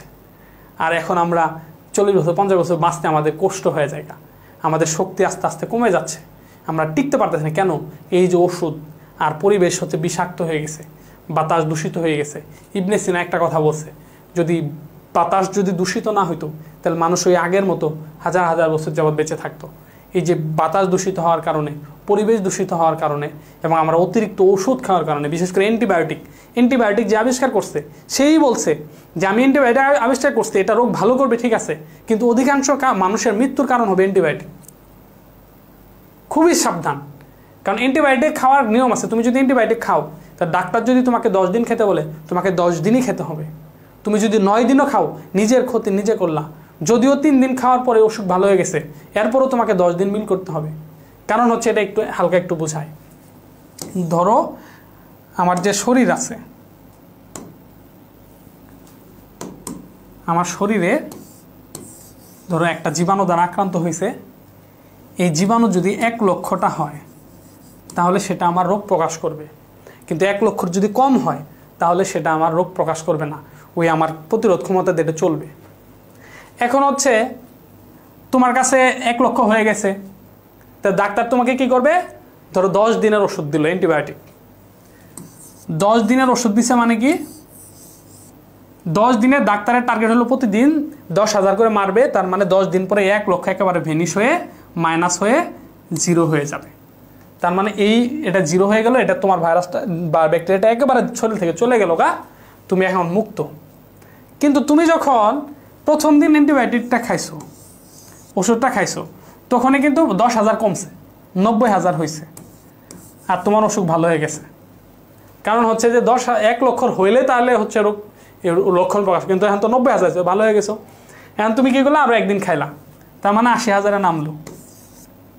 আরও একদিন, দ্বিতীয় দিন না খাওয়া, ঠিক আছে অসুখ ভালো হয়েছে, আর ওষুধ খাবো না, ওষুধ খাওয়া বাদ দিয়ে দিলা, তাহলে এই 80,000 থেকে আবার বাড়বে, বেড়ে বেড়ে বেড়ে বেড়ে আবার যখন 1 লাখ হবে, এই অসুখটা তোমার আবার হবে। আরে আবার ডাক্তারের কাছে যাবা, ডাক্তার আবার বলবে 10 দিনের ওষুধ দিবে, এটা তুমি আবার অন্য ডাক্তারের কাছে যাবা, তিনি হয়তো আবার ওষুধ চেঞ্জ করে দিব, তার মানে তিনি হয়তো 8 দিন দিব, 5 দিন দিব। যখন হলো 5 দিন ওষুধ দিল, তখন তুমি বলো এই ডাক্তার এটা ভালো, আগেরটা ভালো না, কে এটা ওষুধ কম দিছে। তুমি কি করলা, আবার 2 দিন খাইলা, খাওয়ার পর ওষুধটা ভালো হলো, 5 দিন আর মিল করলা না, তখন ওই যে ভাইরাসটা ব্যাকটেরিয়া আবার বাড়লো, আবার 1 লাখ হয়ে গেলো, আবার অসুখটা হলো। এভাবে রোগ প্রতিরোধ ক্ষমতা কমতেছে। একটা সময় আসবে যে এই ওষুধ আর তোমার এই শরীরে কাজ করবে না, কারণ এই ব্যাকটেরিয়া ওইটাকে প্রতিরোধ করতে করতে এই ওষুধের চেয়ে সে নিজেকে শক্তিশালী হয়ে যাবে। তখন এই ওষুধ আর তুমি যত খাও, এই অসুখ আর ভালো হবে না তোমার। তখন এই ওষুধ তোমার আস্তে আস্তে এই যে মৃত্যুর কোলে ঢলে পড়বে। এই জন্য যে অ্যান্টিবায়োটিক বানাইছিল, সে বলছিল এই অ্যান্টিবায়োটিকে মানুষের মৃত্যুর কারণ হবে, এই জন্য অ্যান্টিবায়োটিক খাইতে সচেতন থাকতে হবে, মিস দেওয়া যাবে না, ডাক্তারে একেবারে 10 দিন দিলে 10 দিনই খাইতে হবে। আচ্ছা, এরপরে যেটা আমাদের এটা হচ্ছে, আচ্ছা এরপর পরবর্তী প্রশ্নে যাই। আচ্ছা, এটা কি আমরা সলভ করছিলাম? হ্যাঁ, মারাত্মক ডায়রিয়া। ওকে, এরপর হচ্ছে কোনটি মূত্রের অম্লতা বৃদ্ধি করে? এই যে অম্ল, অম্ল মানে কি? অ্যাসিড, অ্যাসিড মানে, আর আমাদের অম্ল যেটা হয় অ্যামাইনো অ্যাসিড, বিশেষ করে অ্যামাইনো অ্যাসিড আসছে কই থেকে? প্রোটিন থেকে। প্রোটিন, প্রোটিন কাকে বলে? অ্যামাইনো অ্যাসিডের পলিমারকে মূলত প্রোটিন বলা হয়। তাইলে হচ্ছে দেখো তো মানে প্রোটিন কোনটা, কোনটার মধ্যে প্রোটিন আছে? টমেটো, বাঁধাকপি, সিমে, এই যে বীজ, যত ধরনের বীজ আছে, বিশেষ করে ডাল, গরিবের প্রোটিন। মাছ মাংস জান নাই, তার ডাল আছে। এখন ডালের দাম বেশি, আল্লাহ আল্লাহ করে দাম, দ্রব্যমূল্যের দাম আল্লাহ কমায় দেখ, একটু মানুষ শান্তিতে বাঁচুক। তো এই যে সিমের বীজেতে কি ডাল আছে, ডাল মানে এটা প্রোটিন। তাইলে এই প্রোটিন আমি যদি খাই, তাহলে হচ্ছে আমার অম্লতা বৃদ্ধি পাবে। আর যদি আমি শাকসবজি, তারপরে হচ্ছে এই যে ফলমূল এগুলা খাই, তাহলে অম্লতা হ্রাস পাবে। নেক্সট কোশ্চেন, নেক্সট কোশ্চেন হচ্ছে কি, দেখো তো এটা কিসের চিত্র মনে পড়তেছে? এটা হচ্ছে নেফ্রনের চিত্র। বলছে নিচের চিত্রটি লক্ষ্য করে এবং প্রশ্নগুলোর উত্তর দাও। এই অংশটি কি নির্দেশ করে? এ কি নির্দেশ করতেছে বলো তো, কোনটা নির্দেশ করতেছে? এখানে কি রেনাল শিরা, ইউনিফার্স নালিকা, ইফারেন্ট ধমনী না এফারেন্ট ধমনী? তা আমরা কি বলছিলাম, যেটা হলো প্রথমে এই দেখো এটা ইন্ডিকেট করে দিছে, এই যে এইদিকে বের হচ্ছে, তার মানে এটা ইন। তো যেটা প্রবেশ করে সেটা হলো এফারেন্ট ধমনী, এই যে এফারেন্ট ধমনী। এগুলো আমরা পড়ছি মোটামুটি, আলহামদুলিল্লাহ। পরবর্তী প্রশ্ন কি, কোন খাবার অতিরিক্ত গ্রহণে মূত্রের যে অম্লতা বৃদ্ধি পায়? এখন একটু সিস্টেম, ওটা তো শাকসবজি ছিল, এখন এটা যে মাছ মাংসের মধ্যে প্রবেশ করছে। গাজর সবজি ন, মাখন দুধ না, ভাত শর্করা না। এই যে মাছ, মাছের মধ্যে কি আছে? আমিষ আছে। যত আমিষ, মাছ, মাংস, ডাল, এগুলো যত বাড়বে অম্লতা বৃদ্ধি পাবে। এটা উল্টা প্রশ্ন হইতে পারতো যে কোনটা হচ্ছে ক্ষারের মাত্রা বৃদ্ধি করে, সেই ক্ষেত্রে শাকসবজি তখন এগুলো হইতো। নেক্সট কোশ্চেনে যাই। মানবদেহে মোট কতটি নেফ্রন থাকে? দেখো এটা আমি বলছিলাম, তোমরা মানবদেহে কতটি নেফ্রন থাকে চোখ বন্ধ করে 10 থেকে 12 লক্ষ টিক দিয়ে আসবা, কিন্তু এটা ভুল। কারণ মনে রাখো, একটা বৃক্কের মধ্যে থাকে 10 থেকে 12 লক্ষ। মানবদেহে বলতে 2টা বৃক্ক বোঝায়, তো 2টা বৃক্কের মধ্যে তাহলে কি হবে? ডাবল, মানে 20 থেকে 24 লক্ষ। এটা মনে রাখা লাগবে হুট করে। এটাও একটা জিনিস, প্রশ্ন দেখছো উত্তর না দেখে আন্তাজেই এটা শিওর, মানে ঠিক মতো প্রশ্নটা না পড়া একটু ভুল বুঝা লেখছে কোনটি না, উপরছে কোনটি নাটা আর মনে নাই। যেমন আমি একসাথে একটা পরীক্ষা দিতেছি, ওইটা হচ্ছে প্রশ্ন হচ্ছে ওই যে কি বলে 2D, 2 ডাইমেনশন। আমি পড়তেছি 3D পড়া, আমি উত্তরটা ভুল করছি, আসলে 2D। তো পরবর্তীতে ভুল করার পরে বাইরে এসে দেখতেছি দ্যাট এটা বলছে 2Dর কথা বলছে, আমি মানে 3Dর কথা বলছে, আমি বারবার ওটা 2D পড়তেছি। তো এইরকম মানে অবচেতন হওয়া যাবে না, একটু সেন্স মানে খুব কার্যকরভাবে এটা মাথায় নিয়েই করতে হবে। এই যে কয়টা বইয়ের মধ্যে পড়ছিলাম যে 10 থেকে 12 লক্ষ দেখেই 10 থেকে 12 লক্ষ টিক দেন না, এখানে একটা বৃক্কের মধ্যে 10 থেকে 12 লক্ষতে মানব দেহে 2টা বৃক্ক থাকে, অতএব 2টা বৃক্ষের মধ্যে 20 থেকে 24 লক্ষ। নেক্সট, মেডুলায় সাধারণত কয়টি রেনাল পিরামিড থাকে? রেনাল পিরামিড কয়টা থাকে বলো তো? 8 থেকে 12টা, 8 থেকে 12টা রেনাল পিরামিড থাকে। ওকে, এর পরবর্তীতে কি, সেটা কি, কোনটি আলট্রাফিল্ট্রেট তৈরি করে? আলট্রাফিল্ট্রেট, এই যে ছাকে ছাকে ছাকে, কে ছাকে, কে ছাকে? হাইলাস, হাইলাসের মধ্যে তো না, হাইলাস না, রেনাল ক্যাপসুল না, বোম্যান্স ক্যাপসুল না, গ্লোমেরুলাস, ছাকাছাকি। ছাকাছাকির কাজ হচ্ছে গ্লোমেরুলাস। বলো তো গ্লোমেরুলাসের মধ্যে কৈশিক জালিকা কয়টা থাকে? মনে আছে? 50টা। পরবর্তী প্রশ্নে যাই। রক্তে কোন পদার্থের বৃদ্ধিতে কিডনি বিকল হয়ে যায়? যে কিডনি বানানটা একটু ভুল হয়েছে, দেখো তো এই বানানটা কি ভুল হয়েছে বলতে পারবা? কিডনি বানানটা কি? কিডনি কি ইংরেজি শব্দ, মানে দেশি শব্দ না বিদেশি শব্দ? ইংরেজি শব্দ। অতএব যত বিদেশি শব্দ আছে, বিদেশি শব্দের মধ্যে মূর্ধন্য ব্যবহার করা যাবে না। বিদেশি শব্দের মধ্যে মূর্ধন্য স ব্যবহার করা যাবে না। তাহলে এখানে একটা বাংলা দ্বিতীয় পত্র একটা রুলস শিখলাম। যত বিদেশি শব্দ আছে, যেমন ফটোস্টেট, ফটোস্টেট ইংরেজি শব্দ, স্টেশন ইংরেজি শব্দ, মাস্টার ইংরেজি শব্দ বা অন্য দেশের শব্দ, এই অন্য দেশের শব্দ বা ইংরেজি আরবি শব্দ হোক, ফার্সি শব্দ হোক, আরবি শব্দ মানে যত বিদেশি শব্দ আছে দীর্ঘ ই ব্যবহার করা যাবে না, মূর্ধন্য ব্যবহার করা যাবে না, তারপর দীর্ঘকার বিদেশি শব্দে ব্যবহার হবে না, দীর্ঘ ই বিদেশি শব্দে ব্যবহার হবে না। যত বিদেশি, এই জন্য ঈদ বানানটা দেখো, আমরা সবসময় ঈদ বানান কি লিখি? এইটা লিখি। আধুনিক বাংলা দ্বিতীয় পত্রের গ্রামার অনুসারে এই বানানটা ভুল। সঠিক বানান হচ্ছে রস্যই দ, এটাই হলো সঠিক। কারণ হচ্ছে বাংলা দ্বিতীয় পত্র হচ্ছে, যেহেতু ঈদ একটা আরবি শব্দ, বিদেশি শব্দে দীর্ঘ ইকার হবে না। আশা করি বুঝতে পারছো। ওকে, যেহেতু বাংলা দ্বিতীয় পত্র তোমাদের নিচ্ছি, অতএব খুব বাংলা দ্বিতীয় পত্র ক্লাসে মজা হবে ইনশাআল্লাহ। নেক্সট কোশ্চেনে যাই। আকস্মিক কিডনি বিকল হওয়ার কারণ কোটি? যে আকস্মিকভাবে কিডনি বিকল হয় কিসের কারণে বলো তো? মনে আছে আমরা কি বলছিলাম? দুইটা কারণ। একটা হলো যদি উচ্চমানের ডায়রিয়া হয়, আর একটা হচ্ছে কি ওষুধের পার্শ্ব প্রতিক্রিয়ার কারণে। ওষুধের পার্শ্ব প্রতিক্রিয়ার কারণেও আকস্মিক কিডনি বিকল হয়ে যায়। আমাদের খুব সচেতন থাকতে হবে, আন্তাজেই পরামর্শ ছাড়া ওষুধ খাওয়া যাবে না। আচ্ছা, এরপরে হচ্ছে শিশুদের টনসিল ও খোসপাচড়া থেকে কোনটি সৃষ্টি হয়?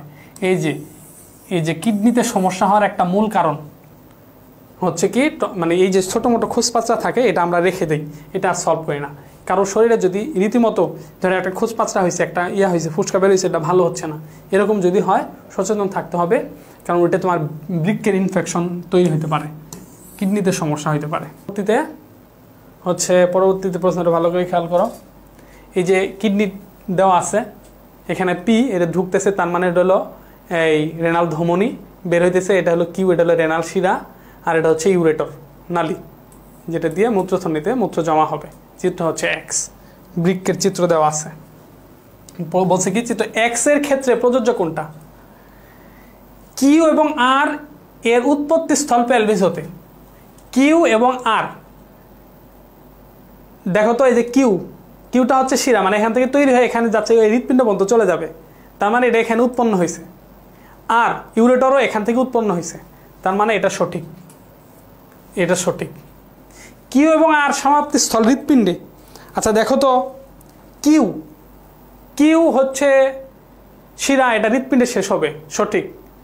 আর এটা কি হৃৎপিণ্ডে যাবে না, এটা হলো মূত্রথলি, এই যে এখানে মূত্রথলি আছে, মূত্রথলি বন্ধ যাবে, তার মানে এটা কি ভুল, 2 নাম্বারটা ভুল। অনেক সময় তুমি যদি হচ্ছে প্রশ্ন না পারো, মানে সবগুলা বুঝো না, তাও সমস্যা নাই, দেখো এটা আমরা একটা কৌশল খাটাবো।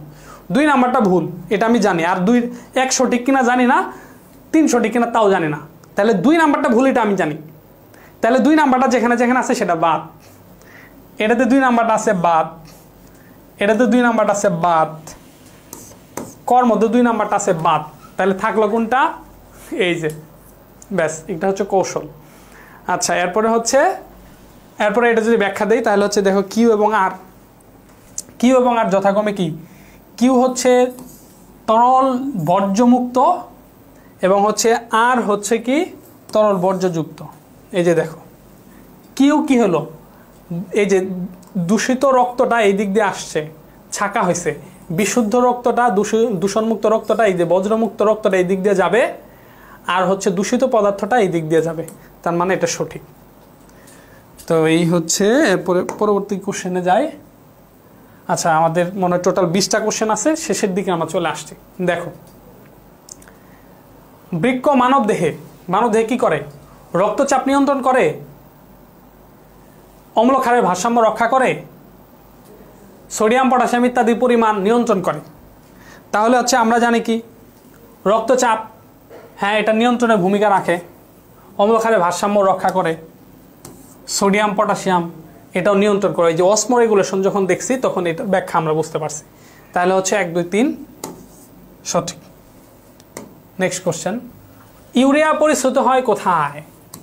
ইউরিয়া ছাঁকে কে? দেখো, এখানে নতুন করে একটা কথা বলা উচিত। এই যে মালপিজিয়ান অঙ্গ, এটা হলো নতুন শব্দ, এই শব্দটা আমরা আগে পড়ি নাই। মালপিজিয়ান অঙ্গ মানে হচ্ছে রেচন অঙ্গ। মালপিজিয়ান অঙ্গ মানে কি? রেচন অঙ্গ।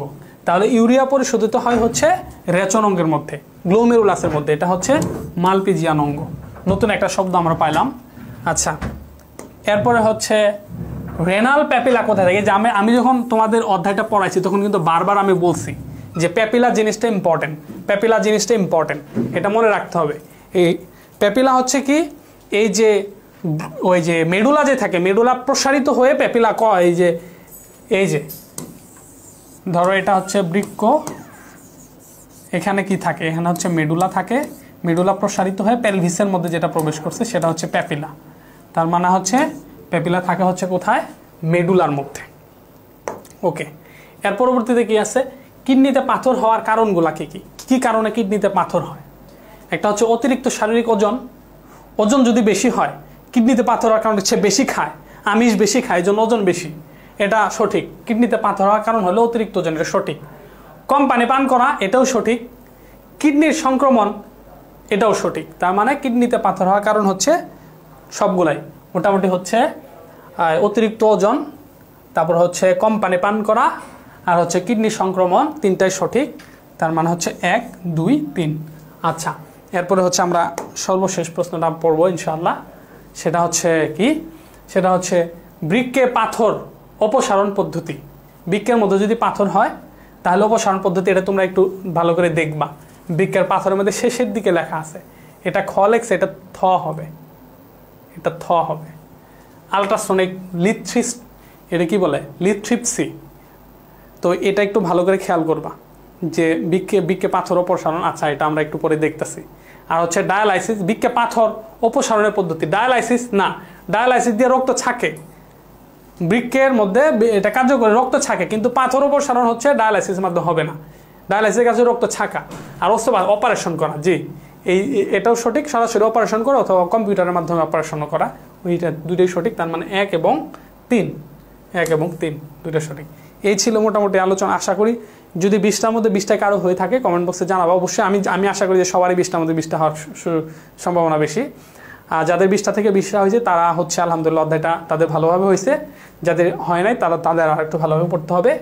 এই যে এটাও একটু ভালো করে খেয়াল করো যে বৃক্কের পাথরের শেষের দিকে, এটা হয়তো আমি আলোচনার মধ্যে বলি নাই, কারণ হচ্ছে এটা তোমাদের মেধা যাচার জন্য, ইচ্ছা করে বলি নাই। এটা একটু রিভাইজ দেওয়ার জন্য তুমি এটা যাও, যে এটা একটু চেক করে দেখো। এখানে এই শব্দটা ছাড়াও আরও একটা শব্দ আছে, সেই শব্দটা আমাকে কমেন্ট বক্সে জানাবা। তো এই ছিল আজকে অষ্টম অধ্যায়, আশা করি একেবারে ক্লিয়ার হয়ে গেছে।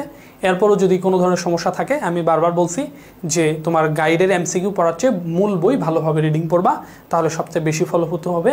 এবং হচ্ছে অধ্যায়টা শেষ করে তারপরে টেস্ট পেপার হোক আর যেটা হোক, ওটা থেকে তুমি আনসারগুলো করার চেষ্টা করবা, দেখবা, নিজেকে জাজ করবা যে তুমি সবগুলো পারতেছো কিনা। তো এইভাবে আশা করি মোটামুটি তোমাদের কোর্সের সঙ্গে আছি। অবশ্যই আমরা আমাদের পক্ষ থেকে সর্বাত্মকভাবে চেষ্টা করব ভালো কিছু দেওয়ার জন্য। তোমরা আমাদের জন্য দোয়া করো, আমরা যেন সুস্থ থাকি, আমরাও তোমাদের জন্য দোয়া করি তোমরা যেন সুস্থ থাকো। এবং হচ্ছে তোমাদের যারা ফ্রেন্ড সার্কেল যারা রয়েছে তাদেরও আমাদের এই কোর্সে যুক্ত করার চেষ্টা করো। ইনশাআল্লাহ আমরা ভালো কিছু করবো। ইনশাআল্লাহ ভালো থাকো, সুস্থ থাকো। আসসালামু আলাইকুম।